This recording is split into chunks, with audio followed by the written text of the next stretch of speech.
All right, we are live. Okay. Well, folks, welcome to another riveting, adventurous episode of Untitled with myself, R. Jones. And joining me is my main man, my brother. I always do this with him. He's shaking his head like, again, mother freaker. I always do this. My man, formerly of the BX here in New York, but now he resides in North Carolina. My man, Dominic Donato's here. How you feeling, brother? All good, Rodney. All good, Mr. Jones. You already know the deal. You already know the deal. We got it going on here. You understand what I'm saying? Tonight's gonna be a little bit different. Just a little bit. Just a little bit. We got some sports we're gonna talk about, mostly NBA. So I'm glad that you're here, Dom, because that's your thing. You know, it's my thing as well. But you know, you really are deeply involved in the NBA. When you talk about numbers and stats, that's you right there. You know what I'm saying? So it's good to have you on. Let's matter of fact, how are you, by the way? Let me just ask that. I'm good. I told you we just ran down for like a few hours. Wow. Go down there, have lunch, do a little shopping. Come on. Listen, you are living like a life. Hour and 50-minute ride. Bro, you are living a life of Riley, man. I'm gonna tell you right now. So they say, yeah. That's what you say. That's what I know. I'm checking out your movements, man. You know what I always say, What's I that? ain't complaining. I can't complain about There you go. There you go. Exactly. Let's get into this, shall we? The first thing on the docket tonight, NBA action returns tonight. Of course, our local teams, that'd be the Brooklyn Nets and the New York Knicks, they're playing a few other games in progress right now as well.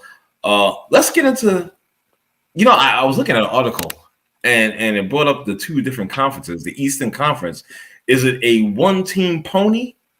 And that one team that this author of this article was saying was the Boston Celtics and whatnot. How they have I think they have a 6-game lead before action tonight over the Cleveland Cavaliers and whatnot. And we see what's happening with Philly with the loss of Joel Embiid. Oof. Yeah, it's not looking good for them right now. And I don't even have a status update on when Embiid is going to come back, to be honest with you. So again, we've seen this before with Boston and whatnot. Right. Jason Tatum, the light-skinned MVP, you know what I'm saying? I got to be honest with you, I'm not convinced. Even with the moves they made of getting Holiday and also Kristaps Porzingis as well, I'm still not convinced with this team. Joe Mazzola, whatever, Mazzola corn oil, however you pronounce his name. Damn. Hey, I know I'm starting early. Let me get David in here as well. I'm starting early. And a little early tonight. My man David, how you doing tonight, buddy? I'm fighting this cold, but all right, I know. I hope you feel much better, man. You know what I'm saying? Very, very soon, brother. Yeah, thank you. It's the worst I think is past now. Well, that's a good thing. That's good. And also joining us early. He saw the NBA thing. He's like, I'm gonna get on this. I'm not driving nobody anywhere tonight, like last week. Is the Bishop? Your mic is live, sir. Welcome to Untitled, and thanks for joining us. What's up, fellas? What's up, fellas? There he is, the man. What's going on? Just chilling, man. Talking about some NBA stuff, man. We was talking about, I was reading this article with this one guy. He was saying about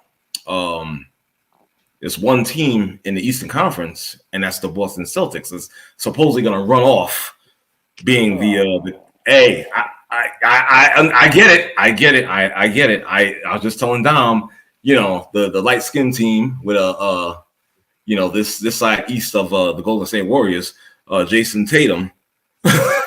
they always bigging up this guy, but we've seen him, during those crunch times, during the playoffs and whatnot, and he folds and he makes these very questionable decisions, shot making and all that stuff. It's not good. You know what I'm saying? So I don't know. I just don't see it with them. I don't know if I can see any team. I definitely don't see Doc and the Milwaukee Bucks. No, I'm sorry. That's not going to happen. I don't see it. If it does happen, it'll be because the other team didn't perform. It won't be the Bucks being the dominant force. That's to me. You know what I'm saying? That's what I think. So yeah. So with the Bucks, The Bucks just need. It's like when you turn on the radio and you're trying to get to the station and you either one up or one below the actual station. That's the situation with the Bucks, Right. because That's good. if Yeah, I like Giannis that. if Giannis would change the way he plays, they would be really tough to beat because they got offense, and then that would galvanize their defense, and then he could use a lot of his athleticism and his length to play help defense and make it literally impossible for guys to like penetrate because they're always wondering where he's going to be. But he uses all his energy in the wrong area, like trying to score, trying to shoot threes and all kind of craziness. It's like the reason why they brought Dame in is to lighten the load on you, but you still playing the same way. Right. It's crazy to me. It's like you still bringing the ball up, wilding out, people still building the wall to try to stop you. It's like, dude, you have the ultimate sidekick there. That, you know what? They could build whatever walls they want. Hold his 35-footer. Right. They could, try to. It's like there's no wall that they're gonna build to stop him because he's too quick and he's got too much in his bag. But instead of you utilizing this tool that you have, you still playing the same way like when Bud was there. It's just crazy to me, and that's why Adrian Griffin. I'm sure that's probably part of the reason why he and Giannis clashed and why he's gone. Because he probably was like, yo, like we need to play differently. Right. And Giannis just does not want to conform. And it's like, all right, well, then you don't want to win. Because for the life of me, I don't understand. It's not like Dame lost anything. He taking half-court threes with accuracy. Right, So, exactly. So it's not like he lost anything. It's you who doesn't want to adjust your game. He can say whatever he want to say. Oh, Dame, I'm riding with Dame and this and that. No, you're not. No, you're not. It's like as a so-called star in the league, everybody has to make sacrifices if you want to win. Agreed. And everybody has to make sacrifices. And he hasn't made any sacrifices. No, I agree fully. He hasn't made any sacrifices, and it doesn't appear to me that he's made any adjustments. No, exactly. See, this is why I brought up last week, or I don't know if it was last week or not, about, well, should he stay or should he go? You know what I'm saying? People probably thought I was crazy for putting that out there. But again, Giannis. You know what I'm saying? Because I get it. I know he re-signed a contract. I get that. But at the same time, if you're not being a part of the solution, especially you're bringing over Dame Lillard, who, as you said, is a perfect side piece for this team. He's a proven closer. And when is he? Is he? I would say he is. I would say he is. I'll tell you this. Numbers don't. I always say this, guy. You said it before the show. Numbers don't lie. People lie with numbers. For sure. This is his second worst shooting performance from field goal percentage and 3-point percentage in his career. Second worst. Second. Okay. He's averaging 17.5 shots a game. Giannis is averaging 18.5 shots a game. We know he don't bring nothing to the table when it comes to defense.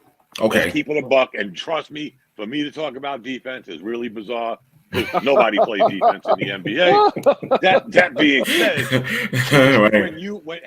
we said this. I always go back to we had this conversation before. What you gave up defensively to get offensively, this is where you're at and why you're at where you're at. You gained nothing defensively. And what you did gain, unless he has a miraculous 25, 27 games down the stretch, check it out. It's his second worst shooting performance of his career. Right. From field goal and 3-point. Dame Lillard, second worst in his career. But let me finish, Bishop. It's easy to blame, and I'm not taking Giannis' side. I happen to see this coming before this happened. Okay. We said this, you're getting nothing.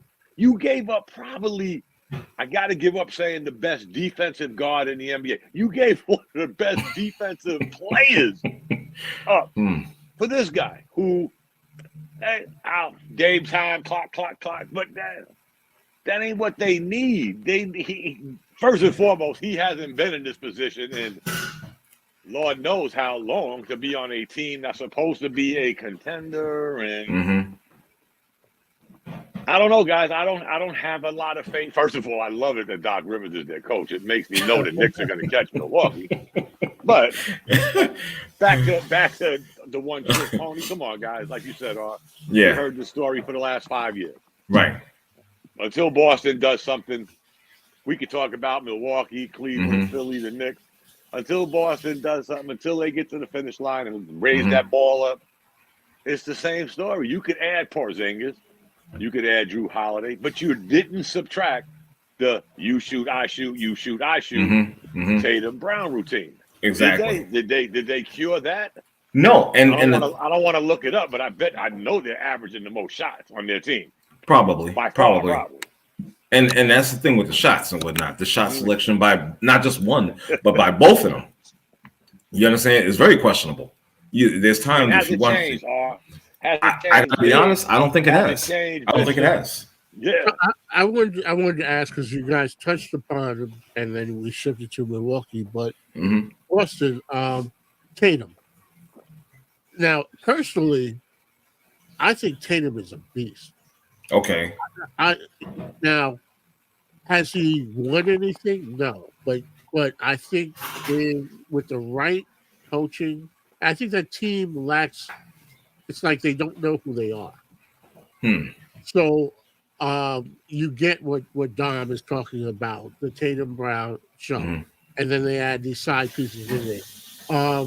But I think that Tatum under the right coach, the right system, that could accentuate what he does well and cover what he doesn't do well. I think I think he's a really good player. He's the type of player that in the right system would scare me. If I had to go up against him, I think he has that ability. I don't think he gets mentioned enough, honestly, and I think it's because of their lack of getting over that hump. But I really think that for all the props that Giannis gets and some other guys get, I wouldn't want to face Tatum, to be honest with you. I mean, I think that he can. He has that next level ability. Some guys, I think that we've seen the peak with them. We've seen what their apex is. I don't think that we've seen that with Tatum. What do you guys think about what Dave just said? I'll let Bishop go first. I think I've seen enough of Tatum. To be honest, I think I've seen enough. Remember, guys, before Bishop, 2 years ago, we had this conversation when Marcus Smart got everybody in the locker room and said, enough is enough. Enough is enough with the you shoot, I shoot, you shoot, I shoot. We're a team. Everybody needs to get involved. Where did they go? Conference final, which they've been to probably the last 5 out of 6 years. Some crazy. Some crazy number. But it was Marcus Smart that said, yeah, you guys' heads are big enough to fill an arena by itself, but we're not getting nowhere with what I called the Westbrook Durant syndrome. Remember them in OKC? Hey, Dave, you shoot, I shoot. Right. Durant, Westbrook, they did the same thing. They did the exact same thing. Okay. I don't have he's a good player. Don't get me wrong. Smart? Where's Marcus Smart? Oklahoma City. No, not Oklahoma City. Memphis. He's hurt, though. He's hurt. Yeah. I'm not talking about to knock Smart. I'm saying that you remove that. Oh, yeah. That's another thing. Yeah. You remove Defensive Player of the Year. Right. So here and he was a leader. He was a leader as well. Right. He's going to hold them accountable. For sure. So you take that away. They've had, coaching situation, in his tenure. So I'm just saying that I think that I'm not saying that he's a superstar, but I think that under the right leadership and guidance, I think that he could potentially take it to another level.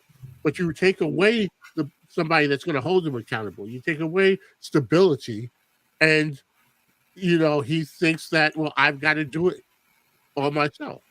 And it's not working, but I don't put it all on Tatum. I just feel that I may be in the minority, but what I've seen of him, I think that he has the ability to take it to another level. So when you look at the Celtics, are you finished, Dave? Yeah. Yeah. So when you look at the Celtics, the problem that they have in the past, the problem that they are always going to have, is once they get past a certain level in the playoffs, the teams get better. They're done, and you have to be able to stop somebody. So what happens is Brown still has the same deficiencies in his game. From the time he came into the league to now, no matter how much money they paid him, he still can't go left. He still can't dribble with the left hand.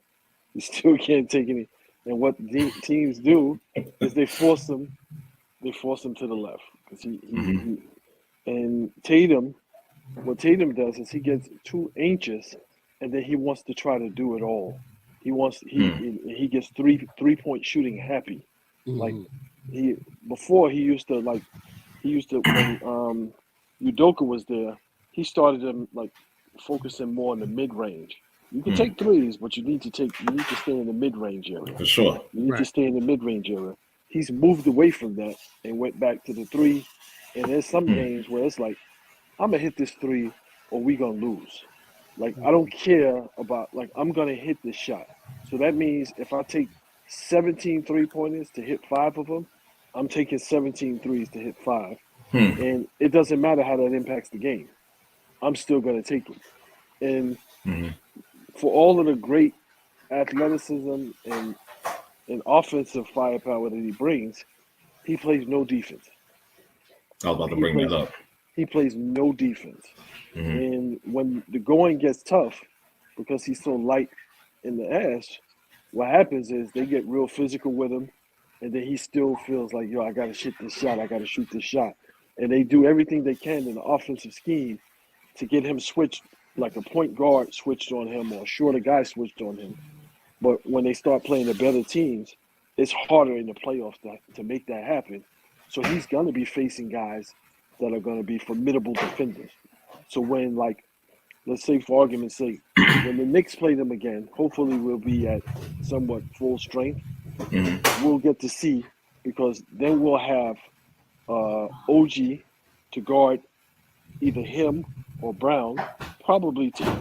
And then we'll have defenders for Brown. Then you'll really get to see Boston is made out of. Because Porzingis, as you know, when he was in New York, he don't like the spotlight. Nah. He don't like the spotlight. No. He don't like being the main guy. No. He likes the fact that he's the third, fourth guy. He can flourish in that role. Right. When he is in the forefront, everything is going to come to play. His knee, his elbow, his fingers, his tongue, his ears, his haircut. Right. Excuse why he can't play, and it's just like, he's not that guy. So I'm still, Boston got the best record. They have just taken care of business, like beat the teams that they're supposed to beat. Right. They've just beat the teams that they're supposed to beat, and they don't beat themselves when it comes to the lower level teams. When the Clippers came to Boston and basically blew them out by 50 in the Garden, what that says to me is they're still not ready. They're still not ready, because the Clippers are still a product, an unfinished product, and they were able to come in there and basically do whatever they wanted. So I'm not convinced. I'm not convinced with Boston. I'm not saying that the Knicks are going to be there, but I'm not convinced that Boston is it. I think Milwaukee is closer to being it than Boston is. Wow. I think the Knicks are probably closer than Boston, but to Bishop's point, we've seen this with Tatum. When the pressure got high 2 years ago, guys, only 2 playoff series ago, he had the most turnovers in postseason history, because the pressure got high, and like Bishop said, I gotta. And what did that do? That just forced you into doing dumbness, and it just snowballed all the way through the playoffs. Then you take last year, guys. Don't give me the Heat culture, Miami Vice, all this bullshit. You got beat by a play-in team. They beat the Knicks, but the Knicks weren't the 1-2 seed either. No, They weren't. Us losing to Miami was we had a little more expectations as Knicks fans, but basketball-wise, right. somebody had better expectations for the Celtics than they did the Knicks. No, And true. you got whacked by a play-in team. And Right. if Miami didn't choke down the stretch, they damn near swept them, guys. Remember, it was up 3-0. Right, Mhm. right. So that means they whacked your ass twice at home to start the series. And they fell. They almost blew it, guys. They went almost 7. exactly. Remember, Yep. they went 7. Yeah. But they beat you. A play-in team beat you again with all these expectations. Now you get Porzingis. He ain't Bill Russell. You got Holiday. I love Holiday. I'll never say nothing bad about it. He at least brings that defensive element that Bishop's talking about. We know that. We do. Right. But he can't check everybody. Brown got to check somebody. Tatum got to check somebody. Porzingis got to check somebody. And you know what? I don't think Porzingis could check Hartenstein. I don't think Tatum or Brown or Bill Russell coming out the grave could check Julius Randle. So, and which one of their guards, other than Holiday, that you're going to wear out just by him running after Brunson? And then you got DiVincenzo. So, if Holiday's checking Brunson, who's checking DiVincenzo? I don't know, guys. I'm not saying it because I'm a Knicks fan. I'm saying it by position. Yeah. Okay. Roster. The Knicks healthy, guys. Well, yeah, that's another.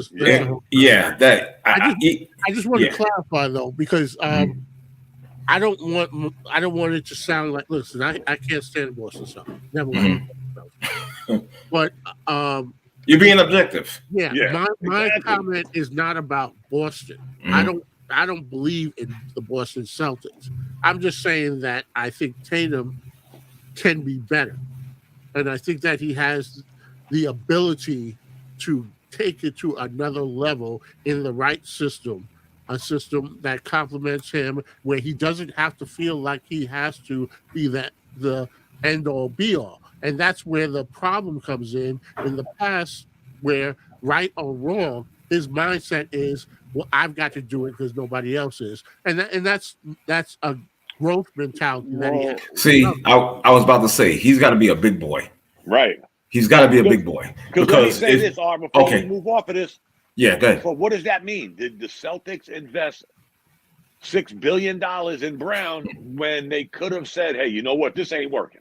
If Tatum is the guy Dave is saying he is, which he's very close to that, is Brown, I don't want to say holding him back, but is that combination going to take you to the promised land? I don't think so. I don't think it is. I don't think so. That was my biggest point. Well, when you ask the question, well, does he feel like he has to do it all? No, it's not that he feels like he has to do it all. He's always the guy who wants to be the next Kobe. He wants to be the next. Too. So it ain't like he feels like he has to do it. He's waiting for these big moments so that he can shine above all else. And whether it's success or failure, he's willing to take that chance. And that means taking bad shots, jacking up threes, driving to the basket, just unbridled with no intent. And it's like, those are game flaws. So no matter how good you are, those are flaws in your game. And then you got Brown, who still can't dribble with his left hand. It's not just a flaw in the game; it's a flaw in your game, your mindset. Your mindset, I think that's what needs to be addressed. That's why I'm saying if he maybe in a different system with a different coach, that can be instilled in him, and maybe because Udoka was doing a good job at bridling that. Yes, he was. Curbing that. Yeah, he just couldn't handle. He just can't handle the other aspects off the court. Right, and Smart. You talked about Smart. Smart is gone. So this is what I'm saying. You take away those that hold him accountable, and maybe that's part of his game that has to mature. And hopefully you hope in a player, because I don't know how old he is now, but he's been around for a little while now. You hope that a player matures mentally before the age, holds them back physically. You know, you don't want to be smart too late, old too soon. Then you got the coach who is like, okay, well, if I take a few bad shots, what are you going to tell me? Right. Right. What are you going to tell me? You going to tell me? That's a recipe for what you have now. Right. Yeah. What are you going to tell me? Like, but even with Adoke, Bishop, they did the same thing. It was Marcus Smart that put them on blast, not the owner, not the coach, not the GM. It was a player that said, "Enough is enough." Yeah, because but it was the beginning of the season. Don't punch somebody. It was the beginning of the season that they did that. But as the season wore on, you could see the Udoka effect, like coming into play, because they weren't taking like a lot of shots. They were taking better shots, especially. Right, but you got to remember though, Bishop, his MO was defense. Udoka wanted them to play better defense. I'll live with the you shoot, I shoot, you shoot, I shoot shit. But we ain't playing defense. And that's where Marcus Smart stepped in and said, okay, now we got this combination of the you shoot, I shoot, and we ain't playing defense. Yeah. You know, we ain't going nowhere fast. And they turned it around. I will say this, Dave. You know I'm not a Celtic fan. But I can remember 5-6 years ago when I had this conversation with Scalabrini, who works for the Celtics. Right. Who told me, Dom, I think you're reaching. I don't think this kid is that good. He looked very disinterested at Duke. I said he looked disinterested at Duke because he was that much better than everybody. Now you fast forward 6 years, and he's sort of kind of the same Tatum that I saw coming out of college. No shade at all.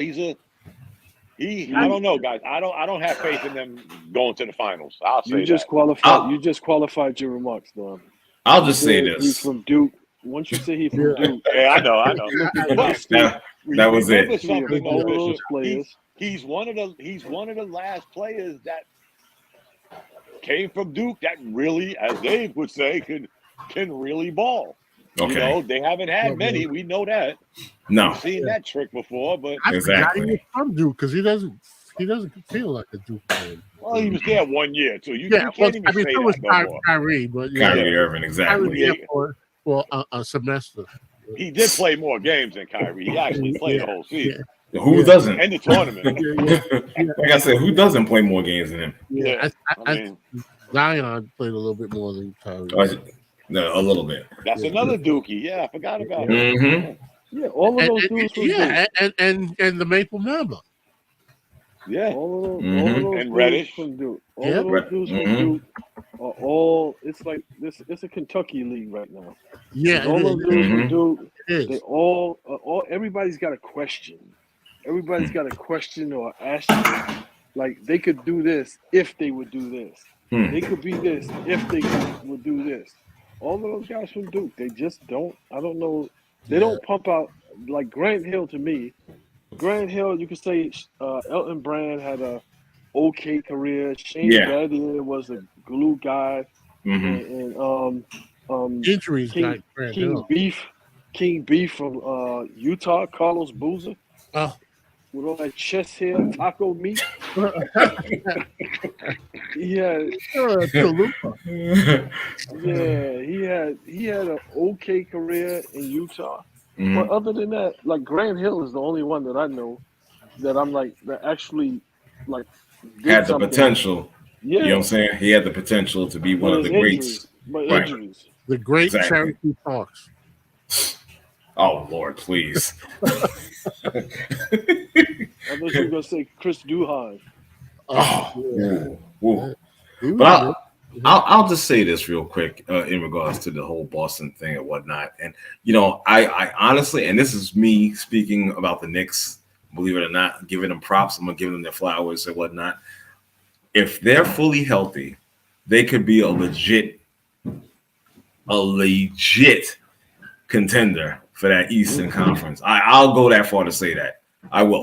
Yeah. Because again, I'm not really convinced by me seeing Milwaukee. I'm not convinced by seeing Boston. Cleveland right now, they're number 2. No. No.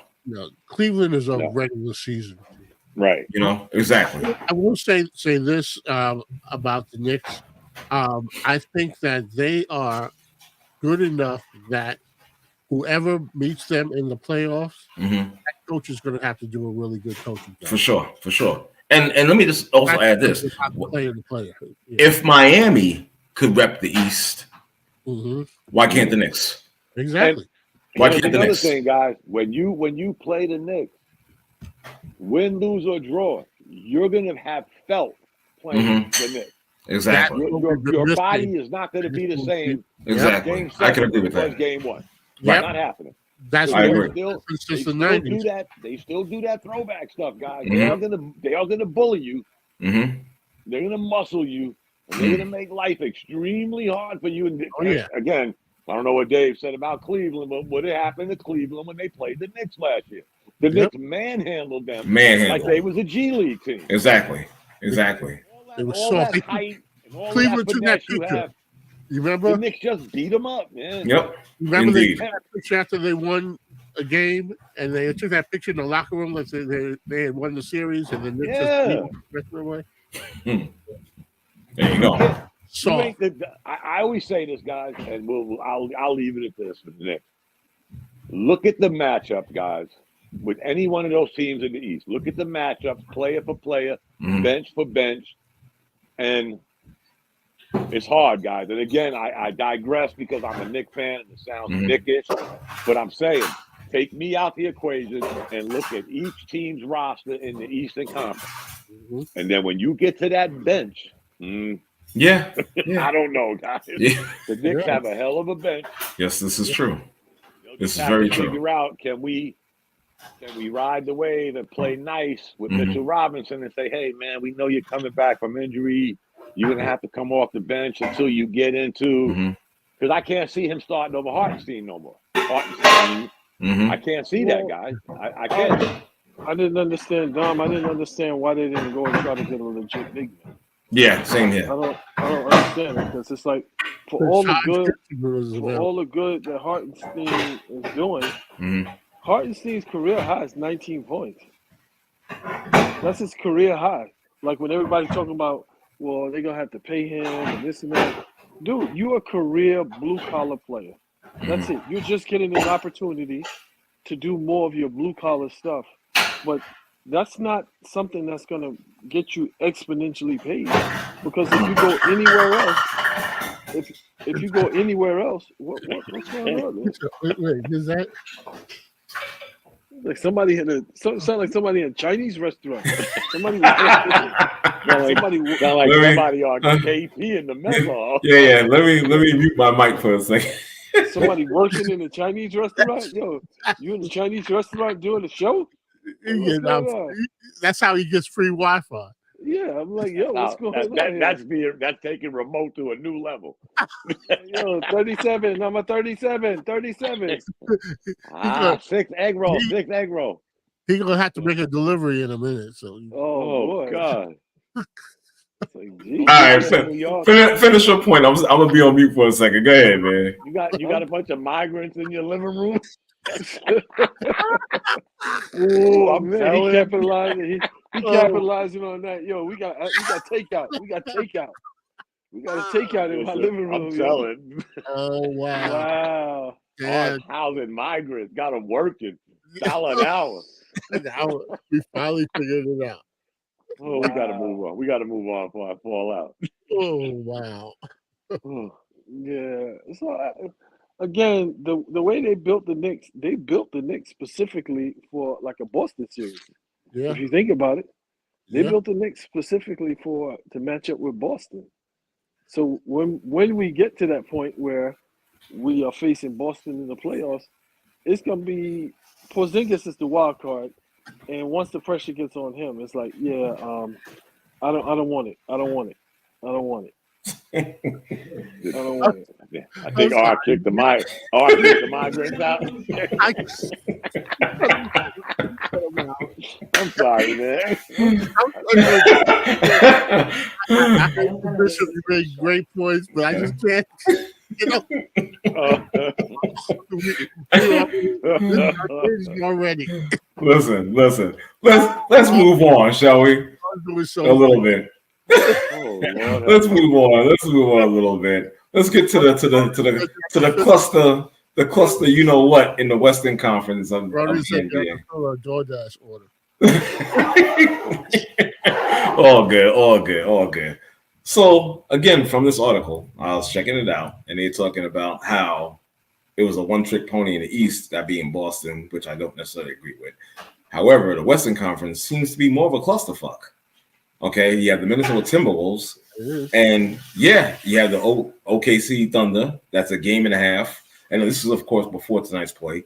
Game and a half. The Clippers 2 games out. The Nuggets 3 games out. The Phoenix Suns and the Pelicans are both 6 games out. It seems like it's going to be a dogfight, and who's going to come out as the winner of this conference? The top 2 teams, I got to tell you, that's an anomaly. Those top 2 teams are an anomaly.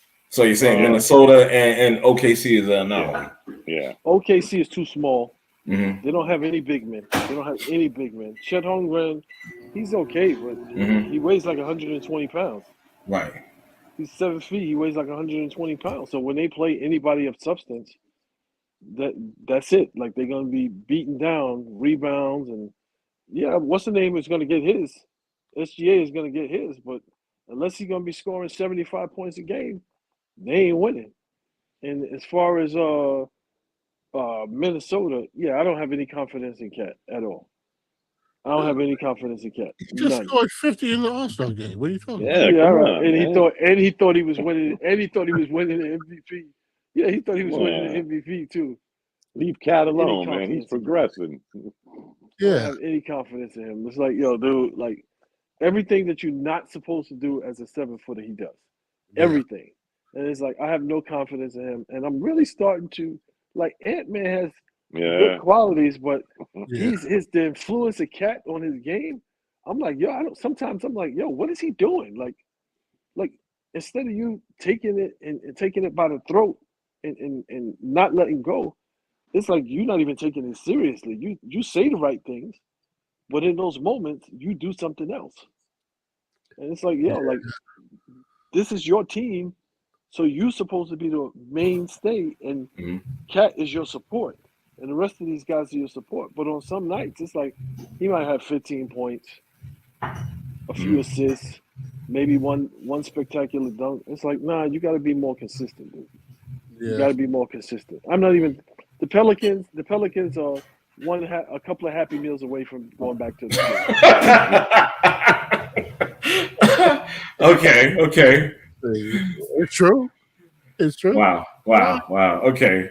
I hear you guys. OKC is probably 3 years before where they should be. Yep. So that's going to come back to haunt them. Again, Minnesota, they're a 3-headed monster. And again, we talked about Tatum. Has Ant-Man got to the point where he's feeling himself a little too much? Probably. So. Yeah. And guess what, guys? I will give them this. I say this every week. There's only 2 teams in the NBA holding their opponents under 110 points. The Knicks are one, and Minnesota's the other. So they do play team defense. I'll give them that. Okay. And we're 27 games away from the season ending, something crazy like that. So they've done this all year, guys. This ain't like we're in week 3 and they're averaging holding somebody to 109 points. Right.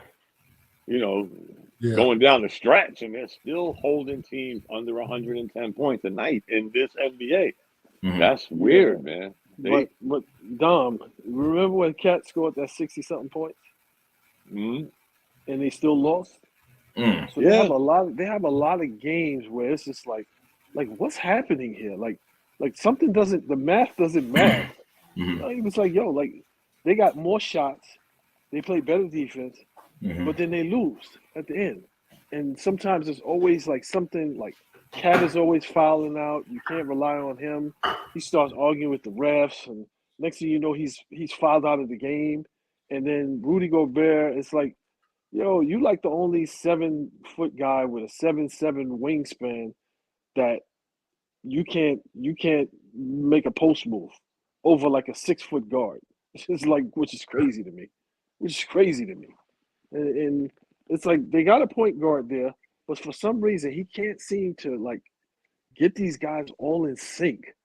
Like some games I'm expecting to see Ant with like 30, Cat with 30, Rudy Gobert with like 20 and like 15, and like everybody getting numbers. And it's never that. It's always like if Cat is scoring, then Cat is on the side. Then Ant is on the side. If Ant is scoring, Cat is on the side. So it's something not connecting there.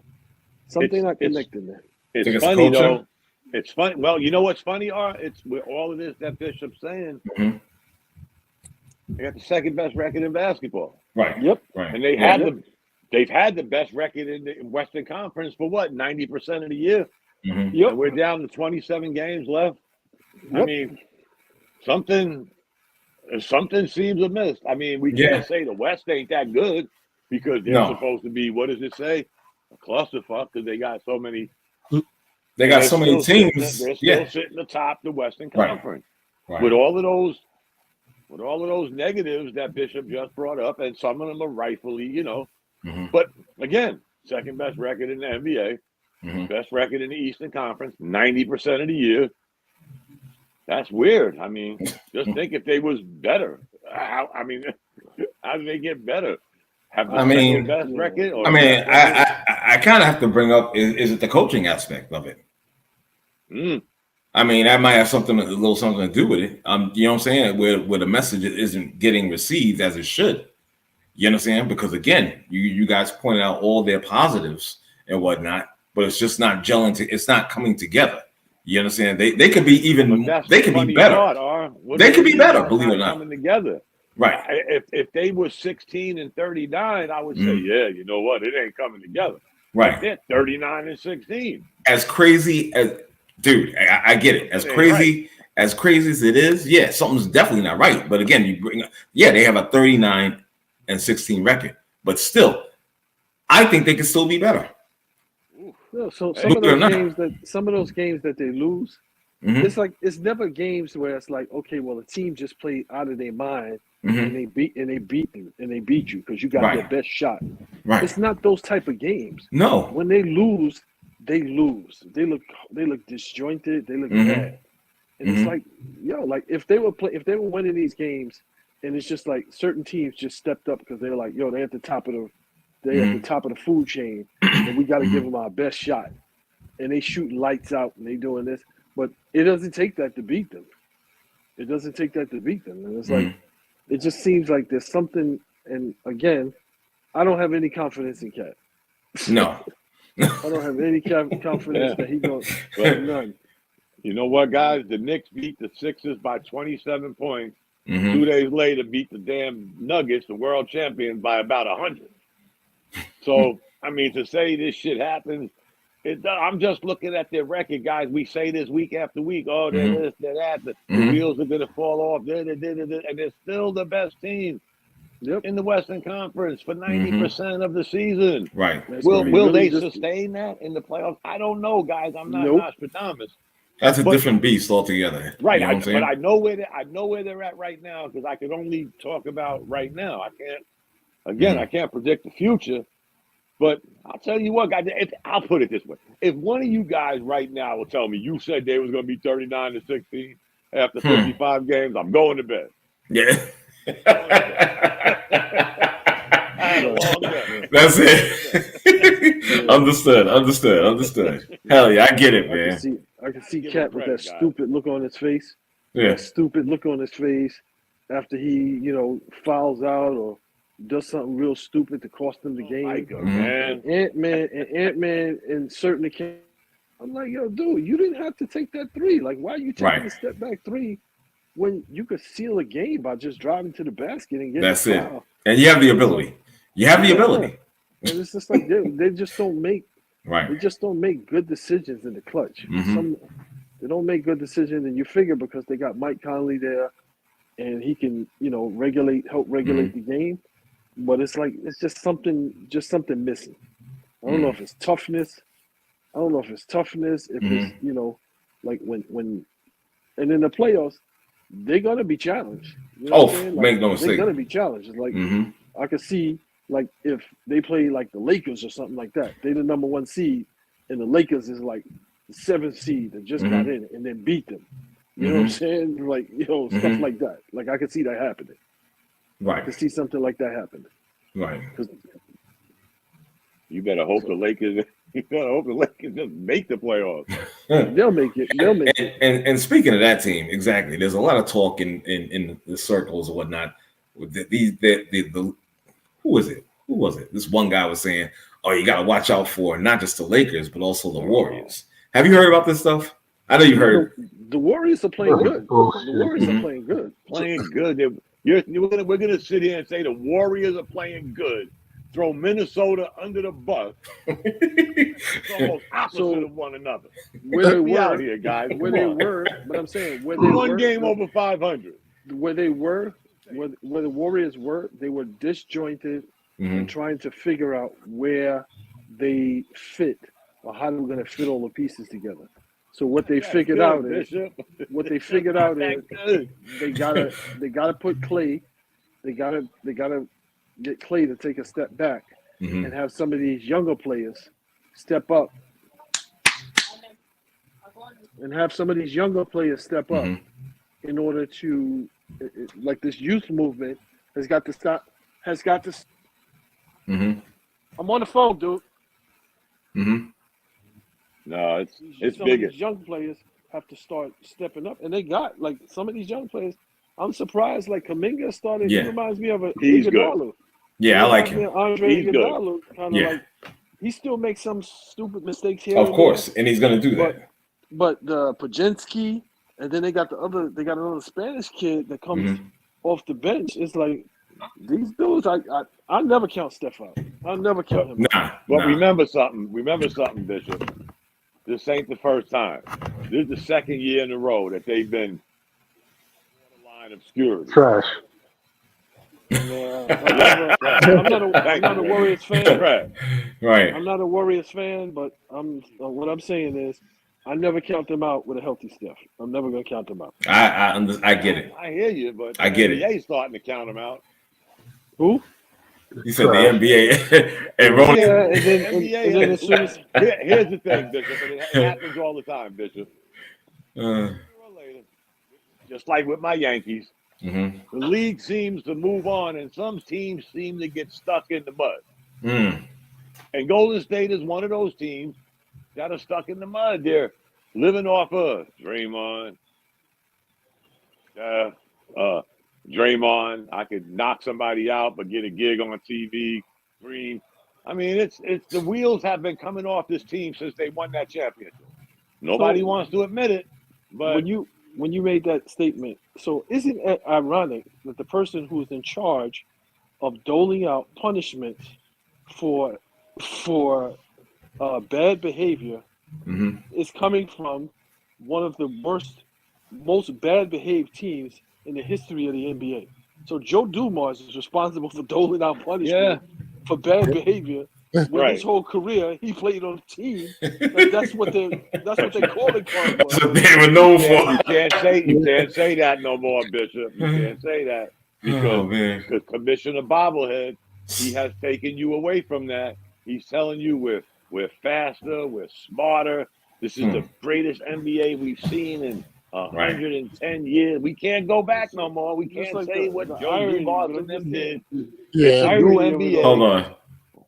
Just the irony of it all. It's crazy. Hold on. Let me acknowledge my brother for joining us, man. Brother Ronan, his mic is live, and thanks for being on with us tonight. What's up, Ronan? What's up, everybody? What's going on? I heard him when you mentioned the Golden State Warriors. I heard Ronan's voice. Trash. I thought that was Reggie. Yeah, nice. Ronan. You know? Trash. Hall of Fame power forward. Well, you know that. Listen, Dom. In regards to Golden State, you knew what they were going to do. You know what I'm saying? They're going to ride it out until the wheels fall off. That's just what it is. Yeah. You know, can you be mad at that? Not really, because it worked for years. It worked. guys get old, careers get cut short. It's gonna happen. So they're gonna try to squeeze out every bit of blood out of that machine. Don't forget, guys. It was only a minute ago. They had one of the worst records in the NBA. Had the first 2 picks, 1 or 2 picks. Mm-hmm. That pick right now. Not on the team. Great job, Detroit. Myers guy. Yeah. He did. Where's that draft pick that they got when they had that tanking record? On the Anybody bench know in where he's Detroit. at? Anybody remember who he is? He's on a bench. Wiseman. He's on a bench in Detroit. Mm-hmm. Mm-hmm. Yeah, on Detroit. another team that can't get out their own way. Right. I'm just saying, you've tried again, guys, you tried both ends. Or you tried, like you said, we're gonna run this and milk this till the cow is dry. But wait a minute, there's more. We tanked, got the top pick, and Bishop said he's in Detroit. On the bench. If it was the Knicks, they'd be talking about this shit for the next 10 years. True. Well, Kevin Knox just got kicked off of Detroit. Oh, that says a lot. Yeah, but they still got Wiseman. For now. You can't make this shit up, guys. For now. So let me see. Now we're almost an hour into this, and we have staved off the next. Oh yeah, We've gone this out, Dave. far without. I know you was looking forward to this. I can only imagine. Let's get into this. Let me get ready. Here we go. The Brooklyn Nets firing their head coach at the time, Jacques Vaughn, and they replaced him with this what's this guy? Oh, Kevin Ollie, who used to be the head coach of University of Connecticut. Yeah, Connecticut. Yeah. That's who we replaced him with. Oh, Yeah. I didn't hear that part. I just it was the little kid that I posted up. Well, he was an assistant with the Brooklyn I Nets. didn't even realize that. Yeah. So I don't know what's going on in Brooklyn. Did Jacques Vaughn go? Did Jacques Vaughn go to Detroit? who? My bad. He's sitting right next to Wiseman. Oh man, this is killing me right now. This is killing me because I was. I'm mad at this one. Though. They Well, shouldn't have did that to Jacques. before we start talking, let's just make sure that somebody is not going to be extra sensitive because we know. All right. Listen. Ronan, are you good? Oh, I'm fine. Okay, Dom. You were talking about somebody else. Okay. But see, here we go. Here we go with the bald-headed guy and the rope, and game's over. The game is over now. So I feel like I'm having a text message with you two clowns in the morning. Come on. Here we go. Let's get. Sorry. I'm gonna just say this, and I ain't saying nothing else because I ain't in that. I feel sorry for Jacques Vaughn. Y'all did this. Jacques Vaughn didn't do this. Y'all did this shit. Right. Yeah. Y'all thought y'all was hot shit. Got these free agents that you never got before, will never get again. So now Jacques Vaughn got to go and do what? Fight the bullet. And how many times has the Nets done this so far in the last 3-4 years? Who's that other coach, Bishop? What, for the Nets? Oh, no. Huh? Oh, for Golden State. Oh, Kenny Atkinson. Yeah. And you had Jason Kidd. Jacques Vaughn. Now you got Ali Oxy free. And what are y'all doing, man? You know what? Honestly, I was thinking about this. Okay, and I'm gonna give Bishop his props. This is a rarity. I'm gonna give her your props and say yes. Sean Marks, the general manager, is to blame. He's to be held accountable for this. He needs to be fired immediately. Yeah, exactly. Immediately. Okay. So this is his doing. This is all his doing. I will definitely admit that. I will own up to that. Yeah, this idea that somehow Jacques Vaughn is responsible. No. So, yo, first of all, you threw what's the name under the bus? The kid from Phoenix. Mm-hmm. You threw him under the bus by talking about, he's questioning Jacques Vaughn's offensive schemes and this and that. It's like, first of all, he's the only one that gets the green light to shoot whenever he wants. It's like, yo, like, what are you talking about? The kid from Villanova, what's his name? He has the green light. Mikal Bridges. Mm-hmm. So why would he have any problem with Jacques Vaughn's offensive schemes when it's all running through him? They put Cam Johnson on the bench. Right. Cam Johnson is taking too many shots. and it's interfering with them wanting to run the offense through Mikal Bridges. So why would he have a problem with the coach? Mm-hmm. And it's like, so the bottom line is they need another fall guy, and he's the next fall guy. It's like, I don't understand. Like, you lost to Boston by 50. Okay, it's one game. Nobody was talking about it. Nobody mentioned it. I brought it up, and somebody I took it the did. wrong I way. did first, and then Yeah. Right. and I just said it. It's like, wow. But then I Right. forgot who was listening to the text. Yeah, you like, forgot oh, he was shit, my on bad. the other end of that. My Yeah, bad. yeah. Listen, the Nets ain't done right by coaches. It says going back to Nope. when Byron Scott got Mm. canned for Lawrence Frank. Dude. Yeah. So, You left further than so that. the You problem left past with them, like I told you before, the problem with them is they have about 3 to 5 more years to stink, because the picks that they got for KD, and they can say whatever they want. They didn't get back fair value. Mikal Bridges is an okay player, but he's not a player to build a franchise around. Right. Negative. Right. Neither is Cam Johnson Right. or the other Cam. None of these guys. None of these guys. It's like, yo, at the end of the day, I'm surprised that they've won that many games. I'm surprised that they've won that, because what are they, like, in 11th place, 10th or 11th place? Something like that. They Yeah, was so I'm hovering in the play-in, though. I mean, until other teams started coming into their own and figuring out, okay, this is how we're gonna play and this and that. And then now they've just gone into obscurity, and they may go into obscurity even more. You know what I'm saying? They're not bottom feeders like Washington and Right. Toronto. Mhm. So that's the saving grace. But the Nets are gonna be bad for about 3 to 5 more years. They're gonna be bad. That's and it. what do I always say? What do I always say That's about the them rhythm. draft picks, guys? Do you expect that them picks they got from Phoenix, do you expect them to be lottery picks? No. No. Do No. you expect them to be top 25 picks? No. You cut a deal with the devil with a team that you know isn't gonna get a top pick in no draft for the next 4 or Mhm. 5 years.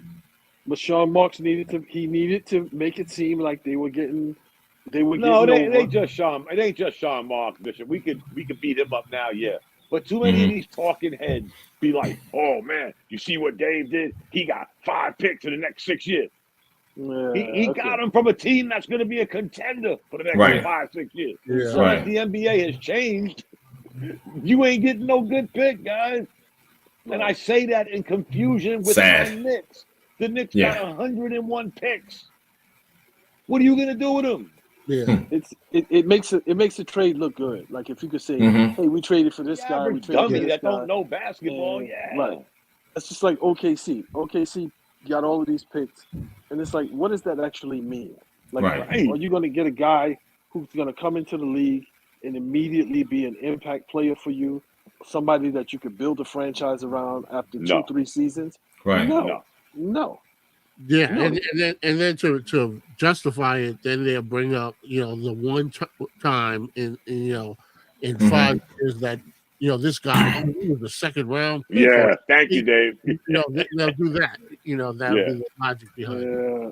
But you Like I Mhm. said, when they made those trades, because first of all, it's like you as the general manager, your job is to placate players. You're a professional bootlicker, a professional brown noser.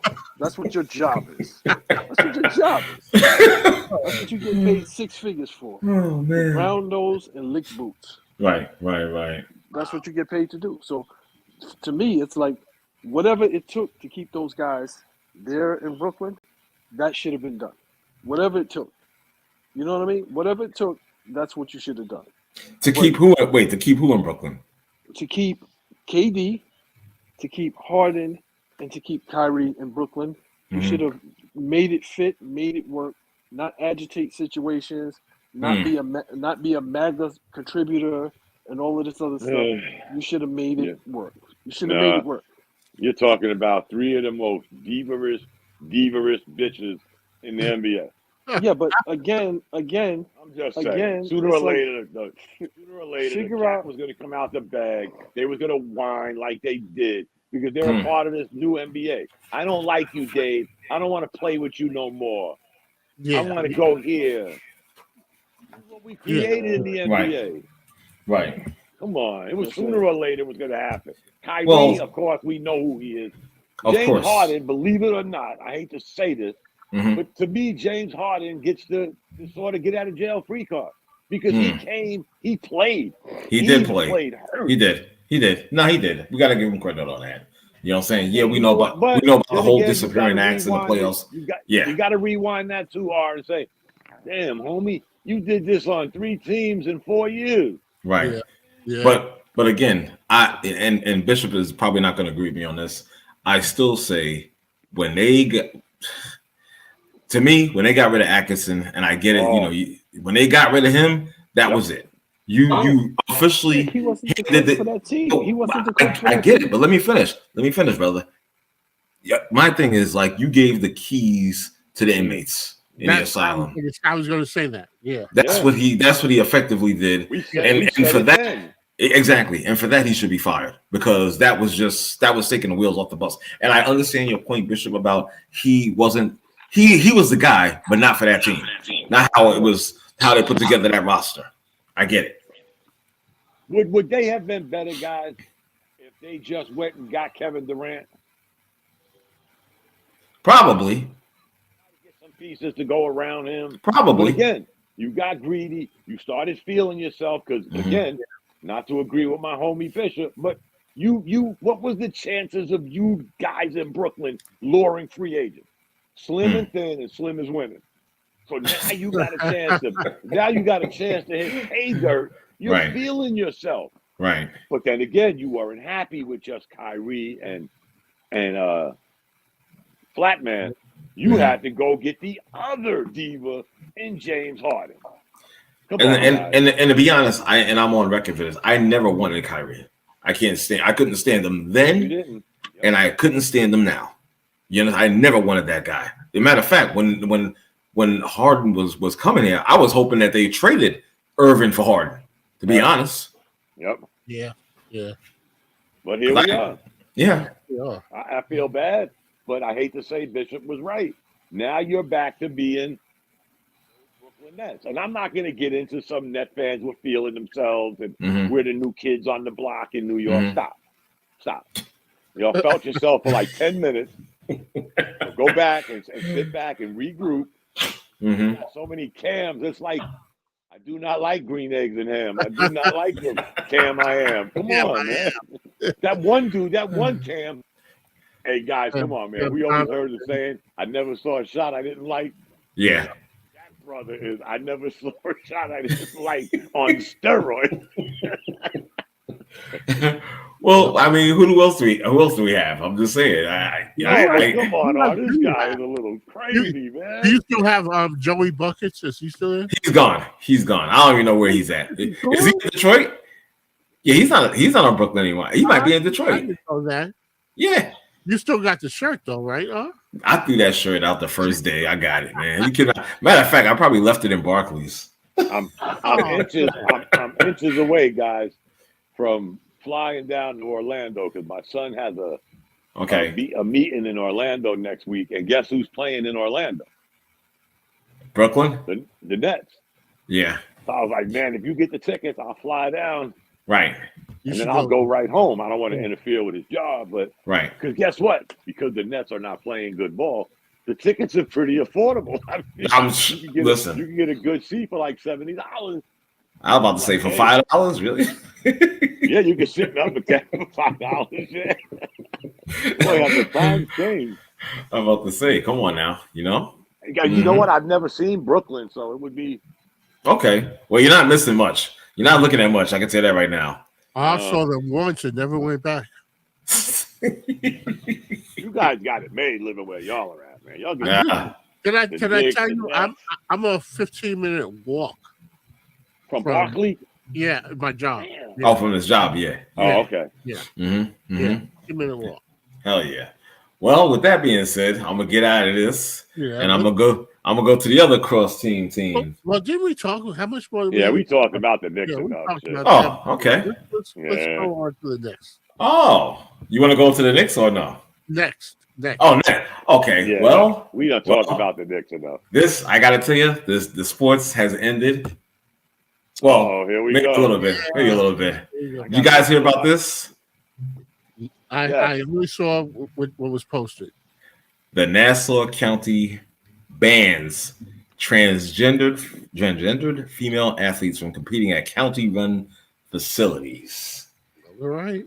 This executive in Nassau County, Bruce Blakeman is his name.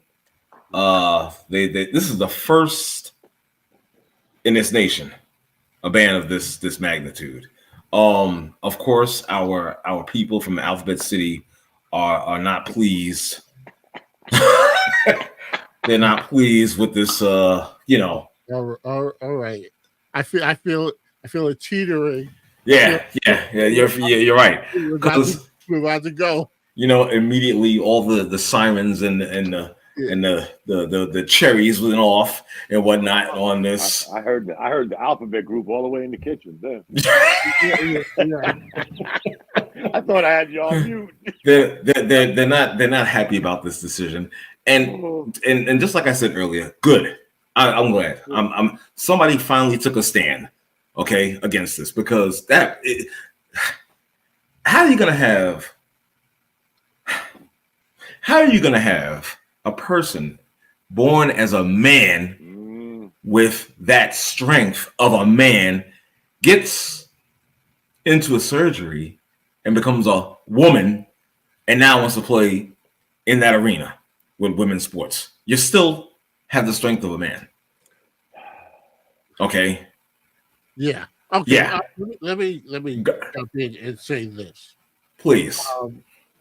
How come it's always the what do you call it? The man that's now the woman in this scenario that wants to compete. I never hear, a woman who now calls herself a man saying, I'm a man now, so I want to compete against the men. Right. You don't hear that. I've yet to see that. Exactly. It exists somewhere, but I've yet to see it.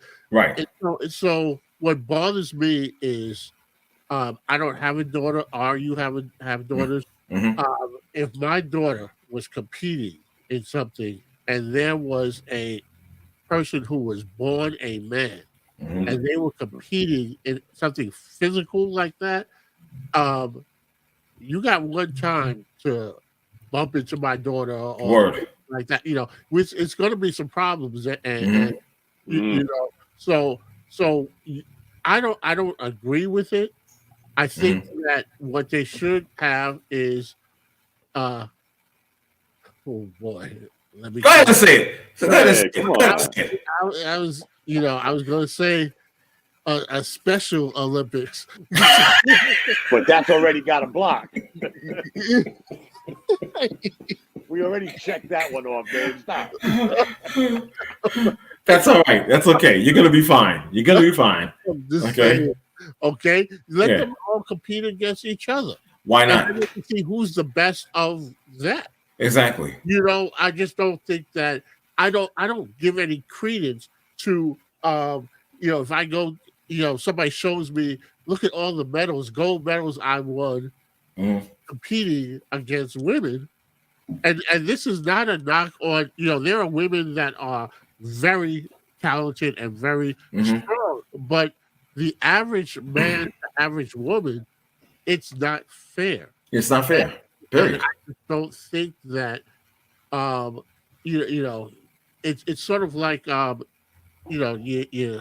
win a fight against somebody who it's much smaller and weaker than you. You get no props for that. No, and you shouldn't. And shout out, excuse me, Dave, I'm sorry. And shout out to the women that stood on the podium with this man, with this exec, Bruce Blakeman, when he made this announcement. Shout out to them. When I first saw this, when I saw you post it, I said, man, this is some irony. Because you know what? This could have been me and you are having these conversations too long. That was me and you talking. For sure. This dude stole our thunder. Exactly. Me and you been saying this for how long? Come on. Everybody else wants to sit back and play nice. Right. No, there ain't no playing. It reminds There's me no playing of this nice. conversation. I had a conversation going to Murder Beach today with my wife and the Alphabet Group. Don't ask, don't tell. My family, the military. I'm still curious to know how many of them joined the service since this was because y'all wanted to knock down doors. Y'all wanted to be equal. Y'all wanted to be able to join without saying, hey, how many of them actually joined since then? I need somebody to show me these numbers. But when I saw this R, the first thing I thought about it, see, R didn't want to get on that podium with me, and I had his back. I told him every week, Dave, I got your back, R. And y'all kept telling him, whoa, R, you better. He did. Y'all was nervous. Y'all was nervous. Y'all was like, oh, come on, R, we don't want to see you. No. Yeah. Enough, guys. Enough is enough. Exactly. I don't have a daughter. But you know what? You can't equate this to being fair, guys. No, there's no way. I don't care how you slice it. I There's don't no care way. what side of the fence you're on. I don't care what letter in the alphabet you're riding with. You can't say this is fair. That's why we have for them men and women's sports. Right, And you know right. what? It's killing women because they fought so hard to get to where they're at with all of these different titles. And now it's like, you know what? Uh-oh, here we go. Whoa, here we go. Fuck everybody else. Here we go with the whoa. First of all, you have to take a step back and understand why they were trying to redefine the word woman. You know, you remember there was this push on what is a woman, and this whole thing where they're asking women, well, who do you consider as a woman? And the men were trying to create this definition as what a woman is. And if a woman didn't conform and say, you know, well, a woman is somebody who, whatever their definition was, then they were like blacklisted or canceled or whatever, you know? So there was this big push to redefine what a woman is. And it had nothing to do with like anatomy or anything like that. It was who felt a certain way. That defined womanhood. That's who felt a certain way. So this thing has been this push for the athletics and all of this other stuff. This has been going on for quite some time. And it's the person who stood on the podium and said, no, we're not doing it here. I would not be surprised if they got some dirt on him that somebody's going to come out with and be like, yeah, well, you discriminating against us, but you have a lover that is this. But Bishop, hold up, Bishop. Is he discriminating? He ain't discriminating. He's saying we're not having that. It's not fair. And then who's he discriminating against? Well, they're saying, well, you're excluding us. He's not excluding them because you have a lane you could be participating in. He's not saying, and we're not saying that, hey, Dave, if you can't participate in this, you can't participate nowhere. No. There's a lane for you. Exactly. Just like a girl, but you gotta basketball. There's female Olympics. There's male Olympics. There's a lane for you. Also, fellas, let me say this. In male sports, men versus men, there are gay athletes. Right. Yep. So it's not about the sexuality in the saying that, well, if you're gay, you can't be a part of it. That's not what this is about. No. It's about the biologically male versus female and competing against one another. So you can have a gay man who is very, exceptional in whatever sport, and he can play and compete and is equal, not on that playing field, on that court, in that boxing ring, or whatever it is. They are equal physically. Here, it's when you say, Bishop, about excluding, it's more about people trying to include themselves in an area that they don't belong. Right. It's redefining what a woman is. In essence, you're redefining what a woman is. Okay, And that's what I don't agree with that. They're doing that. Bishop, They're not you doing have a it. daughter, right? No. I'm not saying you guys. I'm saying that this whole push to get involved in female athletics and so forth and so on by males. Oh, you say they are redefined. Yes, Okay. that's the agenda. That's the agenda, right? That's the agenda. I hear what you're saying. If we infiltrate on all points, at all points of society, now we get to define what it is. We get to define what this is. We get to define what that is. That's what the whole objective is. But you know why that's happening, Bishop? You know why it's happening, Bishop, guys? Because of R. It's happening because of R and because of Dominic and Dave. People that want to say, no, we don't have that voice no more. Right. Because we'll be called this, that, and the other thing. Because I don't agree with you, Dave. I got to be a new name. We'll make up a new name for this shit. You know that, right? There will be a new name tomorrow morning. Yeah. Well, let me guys, let me hip you to something. I work in a school, and now in New York City public schools, they are required to have a bathroom designated as a transgender. They're what? They are required to have a bathroom that is designated transgender. Okay. Is it clean? Is it clean? Well, I'll get to that. So the problem is that this on the bathroom door, you know how they have men and the image like of the outline of a man's body and then the outline of a woman's body. It says to identify. This one has 3 different ones: male, female, and like a half or something. So that defines what the transgender bathroom is. Now, it's not exclusive for transgender. The way they have it in the school is that anyone can use it, but it's supposed to be used one at a time with a key that's gotten from somewhere. I don't want the key. Don't ask me where the key is. I don't know.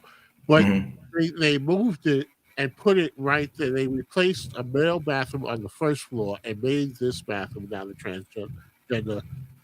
I'll say gender neutral. Right. Okay. Gender neutral bathroom. It means anybody can use it. The problem is that kids are going in and out of there, and they lock the door behind them, and multiple kids go in there. And whose responsibility is it to monitor that bathroom? Not mine. Right. But it's creating a whole nother problem. Instead of and I don't know of any transgender people in my school. We had one in previous years who didn't even know that bathroom existed. I had to tell that person that the bathroom existed. So who is it for? You're supposed to have it. In the event someone comes in and needs that bathroom. But it's become more of a problem than it is. But that's how the school system has now redefined things. I know what that bathroom is for, Dave.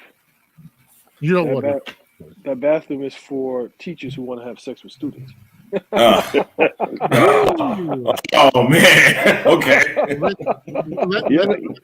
You ever notice though, guys? The more that some of these groups say be treated as equals, that they're always pushing the limit to get beyond equal, to get above me, Dave, R, Bishop, Ronan. It's like we don't exist no more. We need to hopscotch y'all. Whatever we're talking about. I don't care what it is. It could be basketball, baseball, bathroom. We need to hopscotch you guys. That's what I go back to don't ask, don't tell. Y'all fought for this for years. Obama ran it under the table after the survey, before the survey. Okay, no harm, no foul with him. But okay, now it's in effect. Show me some numbers. Because y'all did this for the glory and the lip service, but did you really want to join the military? Or was it just another, we need another notch in our belt we gotta pause you, Don. We got to pause you. Oh, I'm sorry. You said glory and lip service. My bad. No homo.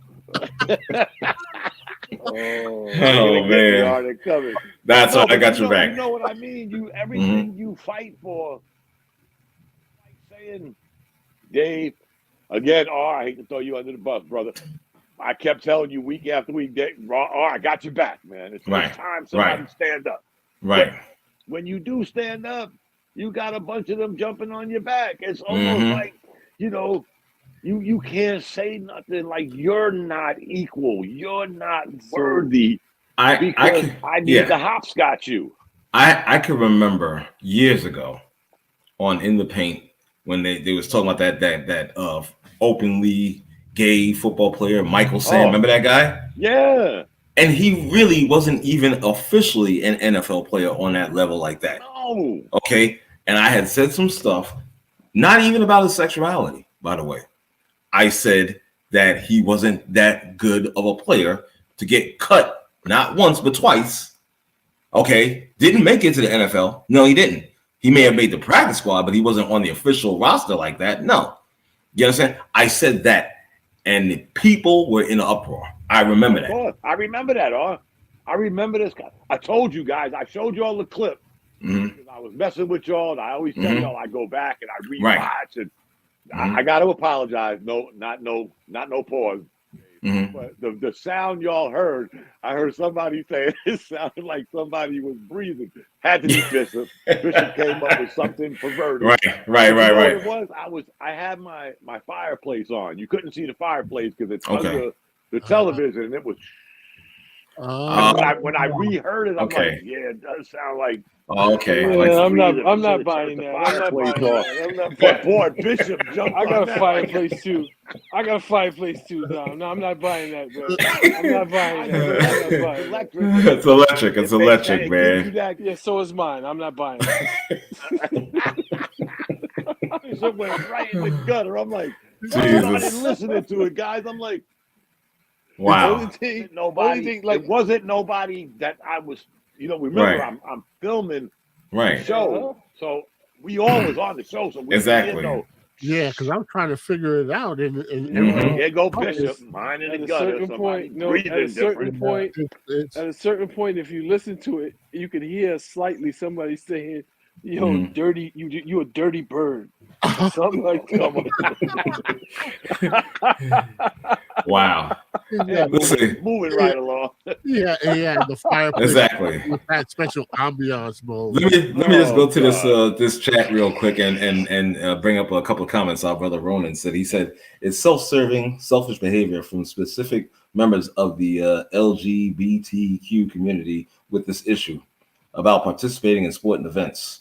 And he also added they don't care about competitive balance at all. It's true. That's what I said. We want don't ask, don't tell. And you know what, guys? Years before that, I knew so many people that were in the service that were gay. Nobody gave a shit. No, really, nobody gave a shit. No homo, no porn. Nobody gave a shit. Right. And we looked at it like guys that did the army. I always say without divulging the army shit that I did. We always looked at them and said, yo, man, they're in admin, they're in finance. Who really gives a shit? They went to the same mess hall we went to. They did everything with us. None of them, I will say this, none of them served in the realm that I served in. I will say that. They might have, believe it or not, guys, they might have, and they were so deep undercover that but nobody gave a shit. Nobody cared. Was gay. Exactly. Nobody gave a damn. Nobody gave two shit. There you go. Because we got more. Somebody told me something the other day. There's a rebuttal for everything now. And sometimes the rebuttal ain't even about the rebuttal. It's about Dave. Dave said it. Dominic said it. And because I feel a certain way about Dave or Dominic, I gotta have a rebuttal. Everything don't call for a rebuttal. Because I used to always tell people in the service, when I tell you to do something, don't say nothing because the shit didn't end in a question mark. If something ends in a question mark, that means you have the right to come back and give an answer. If it don't end in a question mark, we move on. It wasn't a fucking question. It was a statement. We ain't like that no more, guys. We have rebuttals for rebuttals and rebuttals. It's ridiculous. It's man. ridiculous. Oh. And we're talking about the I fairness. give this guy credit. Yeah, same here. Same here. You understand? So, with that being said, let's move on to something else, shall we? Oh, here we go. Nah, I found this hilarious. No, well, actually, let me take that back. Where do you find this stuff, bro, dude, this guy and Fox News let me excuse my language, but they are the biggest pieces of shit because I saw a clip of this and the disrespect that's spewed out of their mouths during this segment was disgusting. I found it utterly disgusting because they were saying, "Oh, well, you know, black people they love their sneakers." You know, and again, I'm paraphrasing this now. I'm not saying this verbatim, but they were alluding to the fact that, oh, well, you know, it's part of a culture, the sneaker culture, and how this could resonate among black people and support him more than Uncle Joe Biden. I want to, before I lose this thought, I want to say this about, as bad as this is, I'm going to, and I hate it, and I'm with you all along with it. But I'm going to remind everyone of when Hillary went on the breakfast and pulled out hot sauce. The hot sauce, exactly. Yeah. And pandering to black people. So Fox News, I expect that. Okay. You know, I expect to hear that. As foul as it is, and as much as an uproar that we can go into it with it, and I'm with you on it. This is ridiculous to say, but the source, I'm expecting that. You know, but I don't see it as being any worse than, you know, the pandering that's always been done. Right. And that was a pure example of pandering to me. Right. This is very true. It's sort of like saying, not trying to pick and choose, but it's sort of like every time you hear, let's say, a Joe Biden, we'll go with him first because he goes back that far. When every time he's talking to your community, and I'm not stealing y'all's thunder, it's basically me asking y'all that he always says, check my civil rights action. Did anybody ever check it? Nope. No. I didn't think so because I did. But nobody ever checks it, and he says it so matter-of-factly, like, hey, check my shit out, Right. But nobody does. Nobody sees the way he pandered to the whites in Delaware when he first got started in the 70s. Nobody saw about his busing and shit and his predators and all of this garbage that he did against a certain group. But he'll sit there and say, Dave, check my record. You know, you got more losses than wins. Okay, I checked your record. Has anybody else checked it? It's so when you say pandering, and that shit is like so... It's so corny now, guys. I mean, anybody that buys this shit on either side, I don't know what you're missing. None of us. I'm just saying, in real life, with some people, I don't know what you're missing in life, what you're looking for in life to even consider this shit. I don't know. Wait, hold on. We gotta talk before I'll let you over. Just real quick, like I don't know what y'all talking about. What's this about? Just about Trump something or something like that? Well, he released his own sneaker line and how that would resonate with black. All right, go ahead, Bishop. Go ahead. If you first of all, if you stupid enough to spend $400 on some sneakers for somebody who's supposed to be a billionaire, then you deserve whatever you get. Well, you know what I'm saying? You deserve whatever you get. How much do Yeezys cost? I wouldn't buy those either. He's pretty rich. I didn't buy those either. I'm not gonna buy those. I'm not gonna buy those either. But I'm just saying, because he puts his name on a gold pair of sneakers and an American flag on it, that somehow makes you like patriotic or believing in it. It's like, who's gonna buy that? Who listens to Fox? Who's actually gonna buy that? Well, you know what? Not for nothing. I think somebody will. I think people are already started buying them. Now I'm not sure. what ethnicity has been going to get them.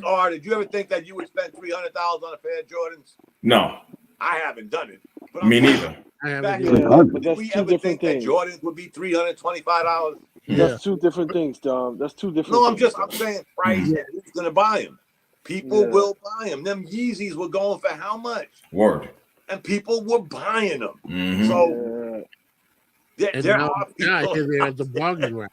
Yeezys. It's crazy, but hey, I can't put. That's but what I said, guys. If you're looking, but he's a panderer too. These guys are. Kanye West is a panderer. So is the former pathological lion chief. He's a panderer. Yes. The politicians are pandering, just period. So if people pick and choose, like I wouldn't say it's the same with Jordan's, because Jordan's not pandering to anybody. He's just selling a product. Right. I was just talking about the price and how much people spend on it. The price is ridiculous. Those people, oh my God. Dude, there's gonna be people that's gonna buy it. You know what I'm saying? Because again, we're talking about the sneaker culture. No, it is. These are the same people riding around who got the stupid bumper stickers on their stupid cars. Exactly. Or like this house I saw one day while I was working out in the field. This dude had basically a shrine to this dude. He had this whole thing on his front porch. It was like a painting, man, with Donald Trump dressed up like George Washington going across the river. So, if they want to buy them, go ahead. Who in the hood gonna be wearing those sneakers? You're gonna get beat up immediately. There's gonna be that one guy. There's gonna be that one guy. I guarantee you. There's always at every rally or whatever. I don't know if they go to like mental institutions and they gather like a whole bunch of folks. These people are incoherent and not capable of making a statement or saying something that makes any sense. Like they get these people and it's like you just took like a whole bunch of people out of a mental institution and put them there and put a sign in their hand. And put a sign in their hand. And listening to him talk about like nothing, like cause he's talking about nothing. Hey, so how about that sun? Right. How about that sun? Unless water. Give that man a shirt. I haven't seen nobody do anything different. They do it every 4 years. It's the same shit, guy. You can change the name. You can change the speaker. You can change the name of the show from In the Paint to Untitled. It's the same stuff. Exactly. Just rewound and put in a different form. But this whole border thing, it's like, I don't care who you're watching. Fox, CBS, CNBC, MSNBC. It's the same shit. Over and over again. And so when they keep talking about this border thing, if it was so easy to close the border, you were in office for 4 years. You could have turned the light off. Turn the water off. Turn the water off. He did. Shut the border down. No, it's not that easy. See, now you're splitting hairs without. Well, no. What he did was he didn't close the border. What he did, we he didn't all close the seen border. what happened the last. Hold on. Let's not overtalk each other. Be careful. I'm just saying. He didn't close the border. What they did was they set up centers in these states that the federal government was providing funding for them to house immigrants. They didn't close the border. They started making warehouses and these pop-up migrant camps. So they didn't close the borders. They brought them in, and then they got federal funding to set up housing and to set up all sorts of places for them to. They did not close the border. I always say this, Bishop. Numbers don't lie. People lie with numbers. And let's be real. Let's just try to rewind this tape. There was a certain group that ran on open borders. They didn't like, because remember, when he came up with his policy, it all of a sudden became a racist issue. Just like the cages were a racist issue until we found out how long the cages were there. The numbers don't lie. There's been more people coming in this country illegally, flooding places like New York City that we've never seen before in record numbers, guys. Again, numbers don't lie. You can pick sides all you want, but the numbers don't lie. You never seen what's happening in New York City, Dave. are in your lifetime. You've never seen this shit. Where are these people coming from?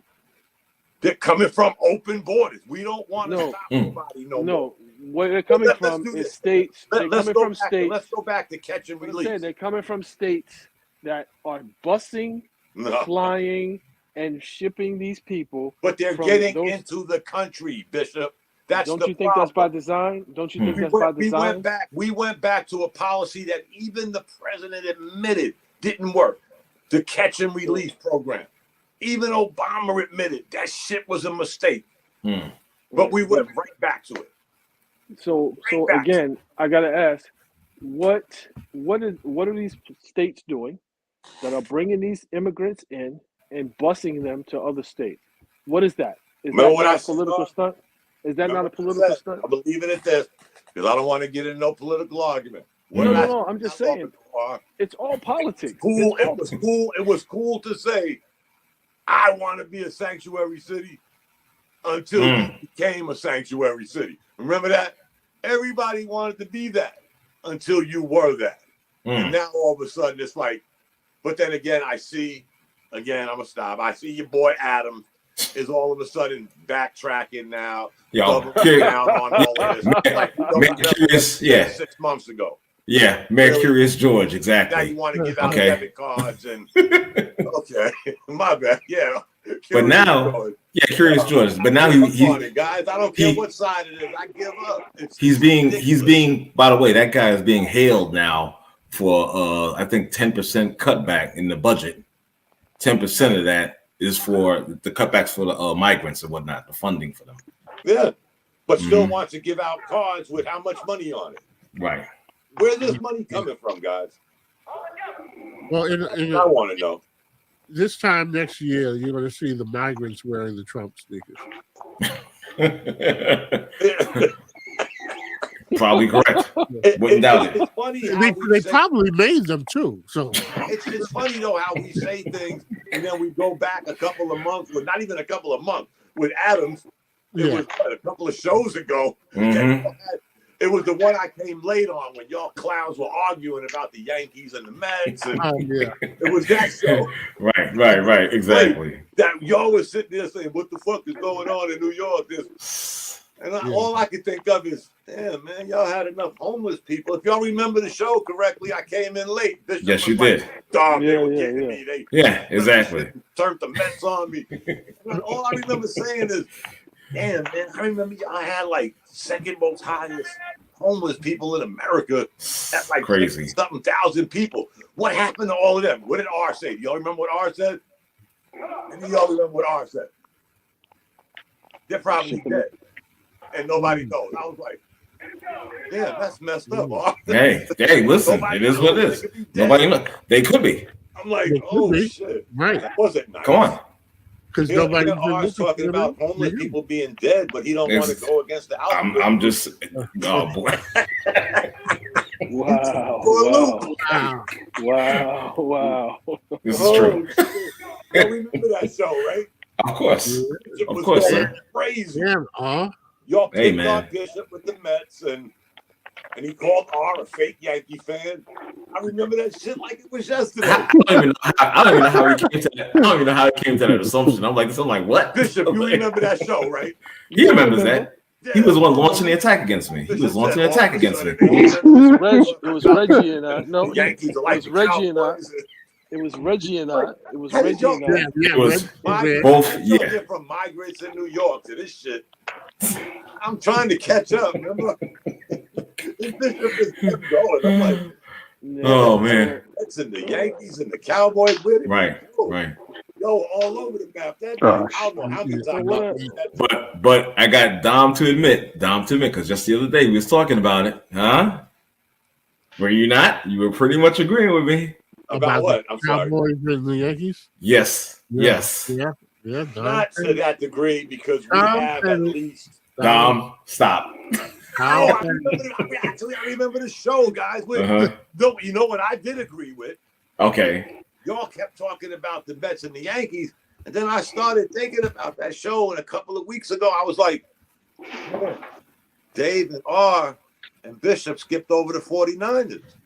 They're closer to being the Cowboys than any other franchise. This is true. This is true. They actually got the Cowboys by 2 years. Right. Yeah. It's just that the Cowboys are so loud about. That's why. That's what it is. You know what, guys? I'll be the first to admit, because and we've always had to represent our city. It was hard enough being that arrogant New Yorker, but you had the Yankees behind you. Because we didn't have much else. You know, the Knicks sucked for most of my whole military career. For sure. The Knicks For sure. sucked. You know, you had the Mets who did the 86 thing, which was great. But other than that, we really didn't have nothing to talk about except the Yankees in my whole 20-something years in the service. Exactly. So that arrogant New York shit, you know, it comes out, guys. Don't get it twisted. You're around people from like Chicago and LA. Right. I mean, sometimes they can even come to closer blows, but I never equated the Yankees and the Cowboys because I'm thinking they're like fucking how many years has it been? It's just disrespectful. But then I did the math, and the 49ers are 2 years ahead of the Cowboys. Okay. All right. Well, yeah, that's weird. As much as we talk about Buffalo and all them other teams. Whatever. No, but what I'm saying are at good teams. I guess the 49ers get passed over because they do at least make it to. Yeah, I guess. Well, a loss is a loss is a loss. I ain't getting any sympathy from them. Forget the 49ers now, man. They look. I know a whole bunch of 49ers fans. They ain't got nothing to say. They can say whatever they want. Y'all got 3. Y'all been to 3 Super Bowls in the last Purdy 2013. We trust. In Purdy, and they lost. They lost. A loss is a loss. They choked. Okay. They choked. Oh man. Now, with that being said, let me get into this last topic. Oh man. Now this one I didn't hear. Oh God. You hear this? Okay. This is crazy. Okay. Now, I'm not going to mention the mother or the son's name. Not going to do that. Okay. However, there was this mother of this teenager who died while subway surfing on the New York City J train, and she wants social media to be held accountable along with the New York City Transit Authority. Now, I gotta be honest. I'm bothered. I am extremely bothered by this because, one, let me just say this: Mom, you're the parent. You're the parent, okay? And you are supposed to let your kids know between right or wrong. I don't give a damn about social media. I get it. It's a problem because these young kids will follow these trends. You understand? Ridiculous trends that will hurt them, cost them their life, as in this case. You understand? But to blame the MTA is a bit of a reach to me. It really is. It's a bit of a reach because, again, I can only think of one reason why she got blamed the MTA. And I'm gonna get to you in a second on that. I'm gonna get to you in a second because I think I know where you're gonna go with that, but I just want to hear you say it. But to me, it's ridiculous. You understand? It's crazy. It's crazy. Yes. Go ahead, Dave. I'm gonna give it to you. I didn't hear the story. I saw when you posted the topic, so I'm not familiar with anything with it. I know that there's been now. Is this something that just happened, or is this something? Actually, this is something because what it is I was watching New York One News. This is something that happened a year ago, and they brought up the story like a 1 year anniversary, so to speak. Yeah, I got it now. Okay, that's why I thought it was something that just happened because I know there's been some cases that have happened in the past 2 years. I'm going to start with the MTA part of it, and the only thing that I can imagine is that she might have a complaint about their making these trains accessible to the kids for them to be able to get on these trains and do the subway surfing. It's a reach, but that's the only way that I could see that she would be able to argue that the MTA had some fault in it because it's a known problem, and there have been multiple deaths. So I would say that might be her argument in that. And also, listen, social media, who do you go after? I mean, YouTube has pulled things off.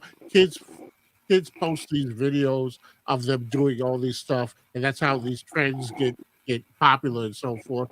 But I think it's probably, if you're looking for monetary compensation, the MTA is a more tangible, target to go after. That would be the argument that I would say. I understand.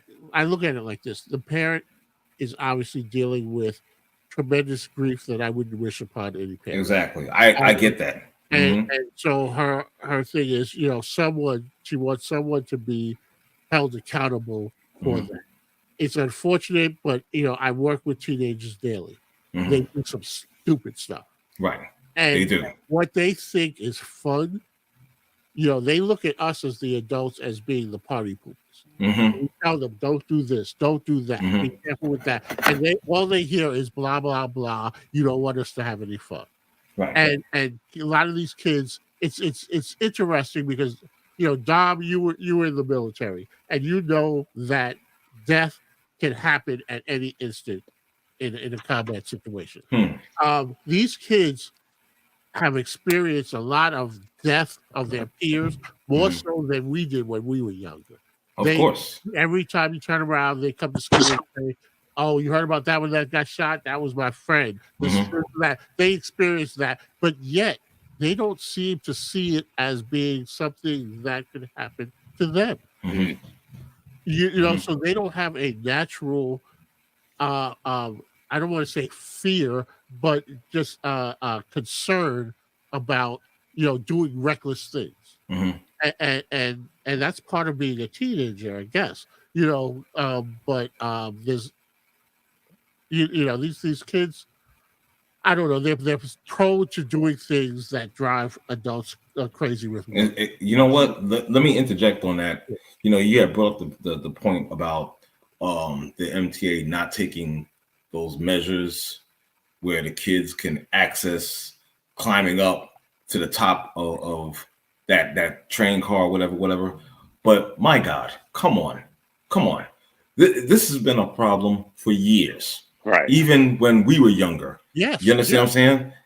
And I'm going back like 40, 45 years, whatever. You understand what I'm saying? Well, this has been an issue for our generation. You understand? And a big one. Who wouldn't know the dangers of this? Well, come on. And there is signage. They make an announcement. Come on. How many people do you know growing up in housing that did that on the elevators? Yes. Yes. Ride at the top of the elevator. Yes. And when it got to the 7th or 8th floor, the last floor, you were like, a friend of mine. It's ironic you bring this up. I was 16 years old. Robert Maldonado died on the 6 train subway surfing. I was 16. How many years ago was that? I don't want to. I don't want to divulge our ages, but we all know.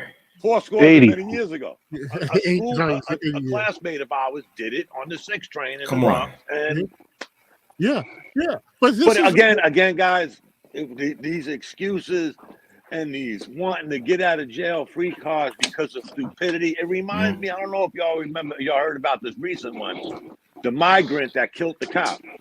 His lawyer wants to plead he was disabled because he didn't speak English.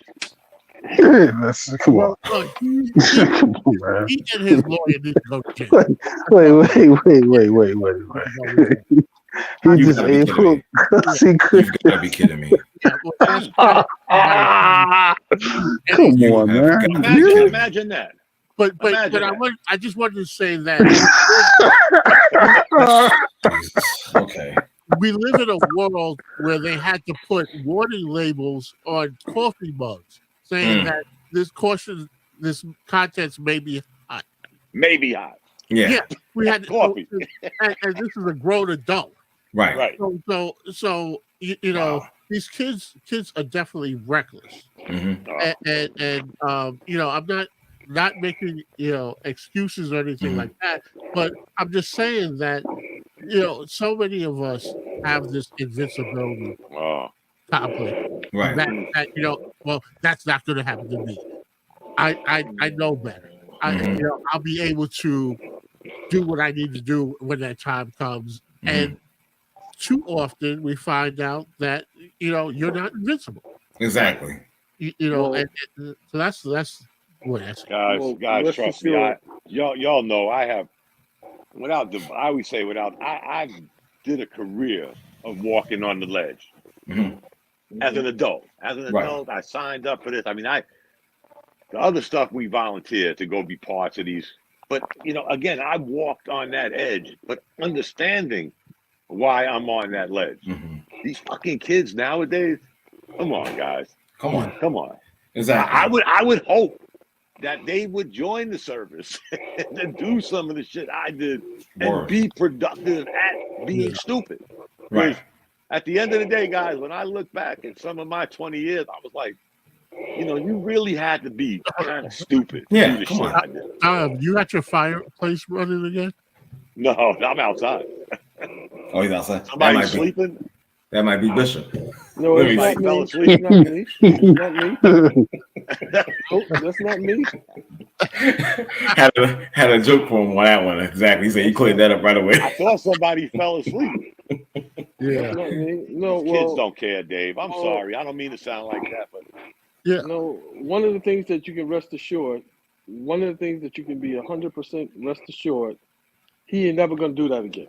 No, that's number one. He's never gonna do that again. And you talk about me. And you talk about me. And the whole point that you want to blame somebody. I know you could teach your kids. You could teach them the right thing, right from wrong, or whatever. And they're gonna go out and they'll make a stupid decision based off a dare, based off somebody, you know, saying, "Yo, you're a punk," or this or that or whatever.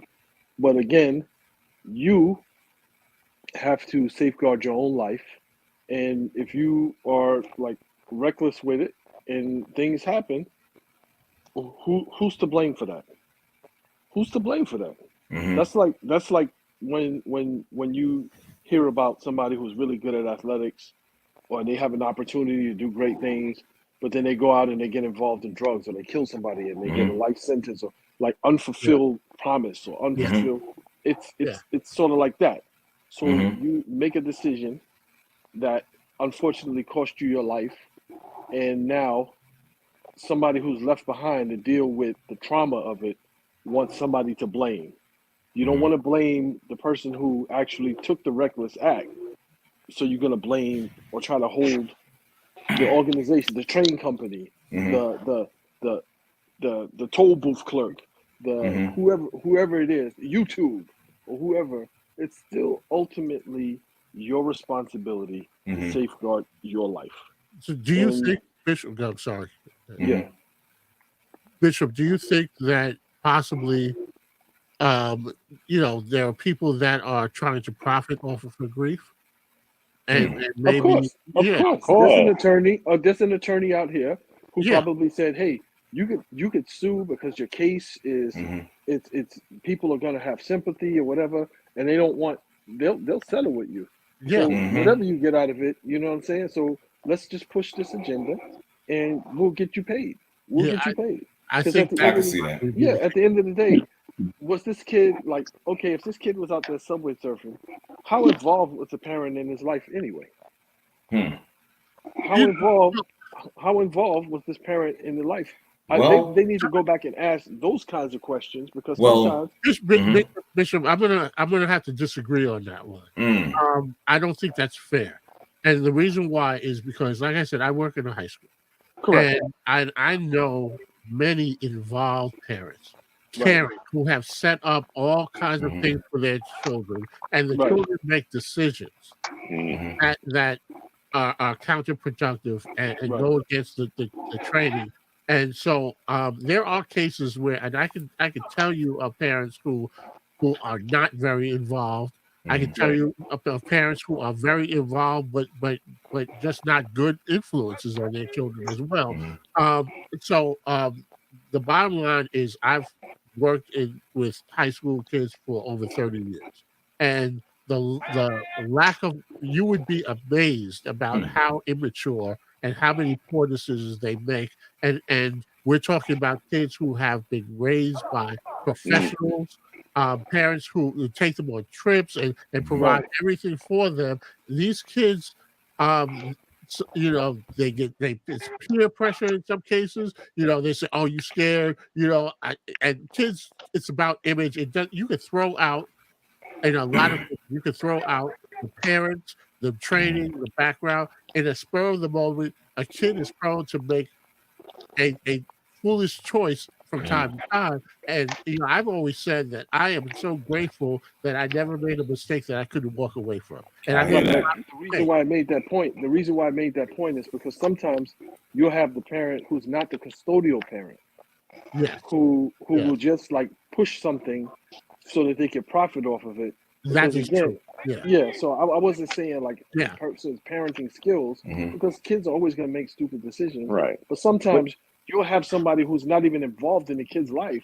I've seen who'll be the one pushing for holding someone else accountable so that they can get some money out of the situation. But how many times have we heard the old story? And I know it sounds coy and corny, that a parent can't be with their kids 24/7. I know it sounds corny. Nobody likes to hear that. Again, 2.5 years ago, I get a phone call from a good friend of mine, served with me. Butch, won't use his last name. His son, good kid, used to be the young counselor in the church for the young kids. Goes to Vegas with some of his friends. They're drinking and they take that drug. What was that drug, guys, that's been killing people? Fentanyl? Yeah, thank you, Bishop. Fentanyl. The way the story goes, he took a half of fentanyl, went to his room, never woke up. 19 years old. Raised by two great parents. One who served in the military. His mother was a counselor. He was a counselor at the church. Made that one boo-boo. Yeah. Turning back from it. And how do you even talk to the parent? Like, the parent. I can see if you didn't know the parent and your eyes are a little shady, like, oh, they don't, how did they raise him? And, all that shit comes out. But these parents. And you're like, and again, knowing that, one, I lost a child, but to see your child go like that. Yeah. Dude. I don't know how I went to the funeral, guys. It was probably the probably the worst thing I ever experienced. I'm sure. But 19 again, years old. I've been to state, guys. I've been to a few. Yeah. Same here. But again, like, come on, you know the risk once you was up there. Come on now, we're not talking about something that's like, okay, there's like a 85% chance I'm going to survive this or whatever. No, the risk is high. Come on now, you should know better. You know what I'm saying? And from what I saw, what I saw on TV when the mother was talking about it, it seemed like they had a pretty close connection. You understand? So come on, that was senseless. And not that I'm coming off as a hard ass or whatnot. No. But no. You know what I'm saying? But come on now. Certain things you're gonna take a risk and whatnot. That whole subway surfing thing is the one risk you should not take at all. This is why sometimes I go so hard on these kids. It's because they don't understand. It's ridiculous.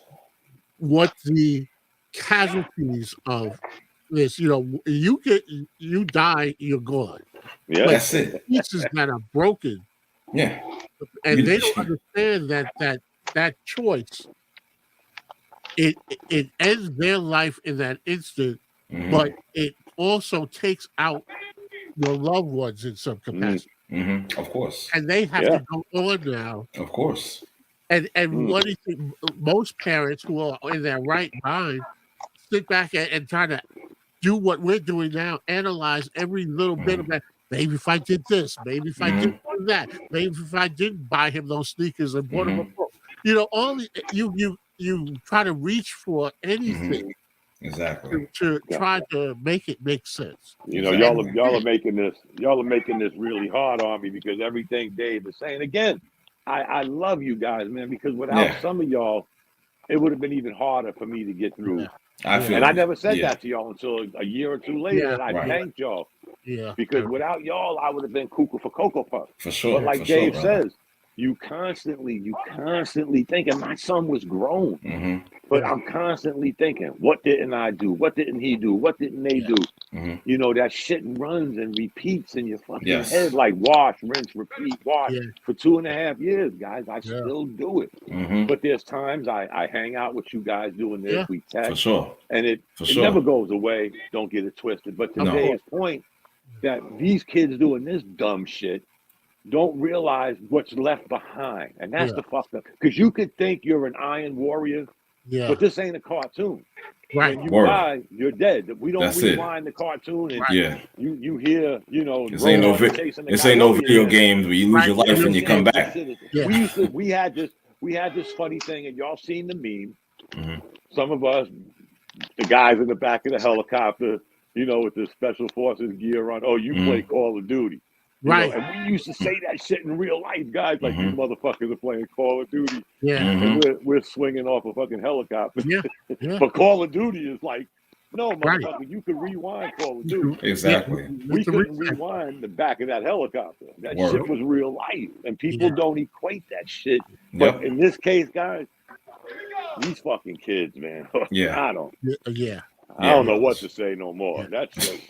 But you know, we live in a time where there isn't shame attached to like a lot of these things in social media. So if we take it to a lighter side, you know, where it's not life or death, but think about these young ladies and the things that they do or see on social media that when we were coming up, people would be ashamed, and they'd probably like take the kid and send him down south or something like that. Exactly. You know, hey, watch it. but they get fame off of things that brought us shame.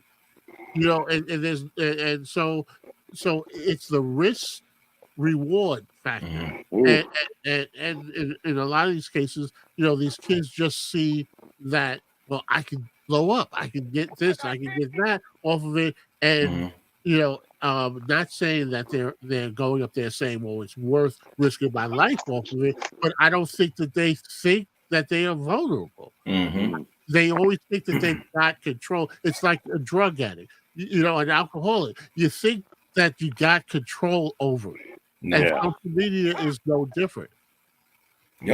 I said this since I met y'all. And I remember Ronan when we was doing the COVID thing and, you know, all of this social media shit. You know, there's only a handful of Kardashians, and they're the Kardashians. Right. Everybody else is playing catch up. But I always got to go back to my boy Bernie Mac, who I love. To me, one of the greatest comedians of my lifetime. And what did he always say? You got to whoop their ass. Yeah. No ass whoopings no more. No kids are just running scot-free. Exactly. Like, we ain't whooping nobody's ass. And Bernie wasn't afraid to say it. Bernie wasn't afraid to call a faggot a faggot. Right. You know, we've lost all of this shit. You know, we lost it, man. You know, you remember Bernie Mac talking about I beat him till the white meat shows? Yeah, to the white meat shows. That's it. Like, man, he probably really does this shit, right? You know, because he was dark. His eyes be all bold. He probably really does. Exactly. But we don't have that no more. Nah. You know, you can't hit your kid. No. They'll run to school and tell Dave. Then Dave's calling children and you. And it's over. And we're mandated to do so. Yes. You know, I mean, there's been times I might know some people that turned their head and walked out of the room when a parent, you know, was about to whip their kid, and then walk back in a few minutes later. Okay, where do we go from here? You know, because sometimes we know that kid deserved it. Right. Exactly. You know, guys, let's keep it real, guys. Every one of us on here, all 5 of us, grew up in the "you gonna get your ass whooped" generation, and you were gonna get your ass whooped by a couple of people, by the parent that caught you doing that dumb shit, then your parent. So you knew you was getting a couple of ass whoopings. Yeah. Of course. We still strayed, but we did stupid straying. Right. We didn't do that invincible type shit. Mm-hmm. We did that dumb kid type shit. You knew that. Knowing we're gonna get our ass whooped. You knew there were. And we did. We got our ass whooped. Big Let time. me tell you may, I was going to say you wouldn't believe, but you might believe how many times kids have done some messed up stuff in the schools, and then the parent will come up and they'll tell you everything that the school didn't do. Meanwhile, we got video of your child beating somebody up. Oh no, you don't understand, and all these things, and defending certain behaviors. I'm telling you, it will drive guys like us. It'll drive you crazy. It drive you insane. Exactly. I am proud to say this, guys, and I said it a couple of weeks ago. You can say what you want, because you ain't watering my lawn, you ain't cutting my lawn. So I'm gonna be that stay off my lawn, motherfucker, until I'm gone. Oh yeah, stay off my lawn. Yeah. Wow. I can't do this new lawn shit. Nah. No. They make fun of us, guys. They make fun of us. Oh, y'all are just old. Listen, as long as I'm here, that's all that matters. Let me tell you, I'm right behind you guys in age, and I've been doing this. I've been in the school system now. This is my 34th year. God bless you, brother. I'm gonna tell you something. There have been times that I've been in this meeting, and I just have to say, let's just stop right now. Stop right now, and I'm gonna just tell you what it is, because all that lying and you know, I'm covering and all that stuff. Because you know what? At this point in my life, it's like, listen, you're not gonna entice me and with all the BS. There you go. I know what it is. I'll tell you what it is. You know, I'm not gonna be disrespectful. You may feel disrespected because I told you the truth. I'll stand on that. If you feel disrespected because I told you the truth, I'm all with it. You know, I'm not gonna lie and say things to you, but if I'm gonna call BS. Right. That's it. I'll give you a chance. That's it. I'll give you a chance, and I'll let you say what you have to say. But when I start seeing it going this way, and people be, oh, but this and oh, but this, I say, no. And I just can't. I'm not going to sit in the room and allow you just to be. I'm glad I never get caught up in that, guys, or got caught up in that feelings and shit. Yeah. That's the one thing That's the one thing I loved about being in the military. Mm-hmm. You know, we had feelings. Don't get me wrong. We were humans, but we didn't get caught up in how R felt. We got a job to do. That's it. Yeah. If R can't cut it, then R got to go to another group. He got to go to another section, another unit. Simple. But we ain't got time for feelings, man. With this we got feelings nowadays. Yeah. Come on. And, you know, where feelings take precedence over logic and you know, because we all feel certain ways about stuff like that. And if somebody justifiably been disrespected, you know, we could talk about how that feels. But I'm not going to let that take us away from what the core of what exactly. And that's what they do. They start floating the feelings to sort of mask what the real problem is. Right. If your kid, and listen, if your kid is a screw up, your kid is a screw up. That's it. You know, and that's it. You know, I just sometimes have to say it. Yeah. They say, there you go. That's what it is. Brothers? What? I was laughing at Dave said, man, because you say that, man, people are ready to jump down your throat. Like, you know, what do you mean my kids are screw up? Your kids are effing. Oh, yeah. You already know what's coming. Kids are effing jerk off. What do you want me to tell you, bro? Exactly. Well, let's look at his resume. And then and you tell me. You get back to me on that. You stop me when I'm lying. Stop me when I'm lying. Ronan's probably worse than all of us. Because again, I go back to that COVID shit when we were talking about people licking toilet bowls, and I didn't know Ronan from a hole in the wall. And then motherfuckers started going crazy. Motherfuckers licking toilet bowls. What the fuck? Man. Yo, man, come on now. This world. People are trying. Yo, man, you got people. Look, man, when I was a kid, man, I stayed in trouble, man. I used to come up with creative ways, try to get out of Catholic school. I tried to jump my father's car on my dirt bike. I mean, all kinds of crazy shit, man. But there came a point, man, like you talking about that invincibility thing, man. Like that whole thing, the film invincibility thing, that shit disappeared when I was in high school. You know, when we did Oklahoma drills. The first time I got blasted. Right. There you go. I'm like, oh shit, I'm not not invincible. See, that dude rattled my teeth, yo. that reality hit you. Yeah. That saved Well, lives. yeah, we our generation, man, is like That's I it. started telling my daughter this and my son. I was like, yo, if you feel it in your stomach that you about to do something that you know is stupid and it's like overwhelming, you go with it. Go with it. You go with it. Yeah. Exactly. That's right. That shit'll save your life. It will. It's literally save your life, man. I tell you. So, with that being said, I think I gotta wrap up. All right. Yes. Great show tonight, guys. Another Love you great guys. time. Thank you so much for I'm glad I could for hear you participating. guys. Hell yeah. Yeah, they feel better as well. Yeah, Continue to get well. Okay, so for myself, for David, for Ronan, for the Bishop, and also my man Dom, Untitled, thanks you guys for your support. Join us every week, every Thursday night, 8 o'clock. We'll be here. So will you. With that being said, y'all have a wonderful night.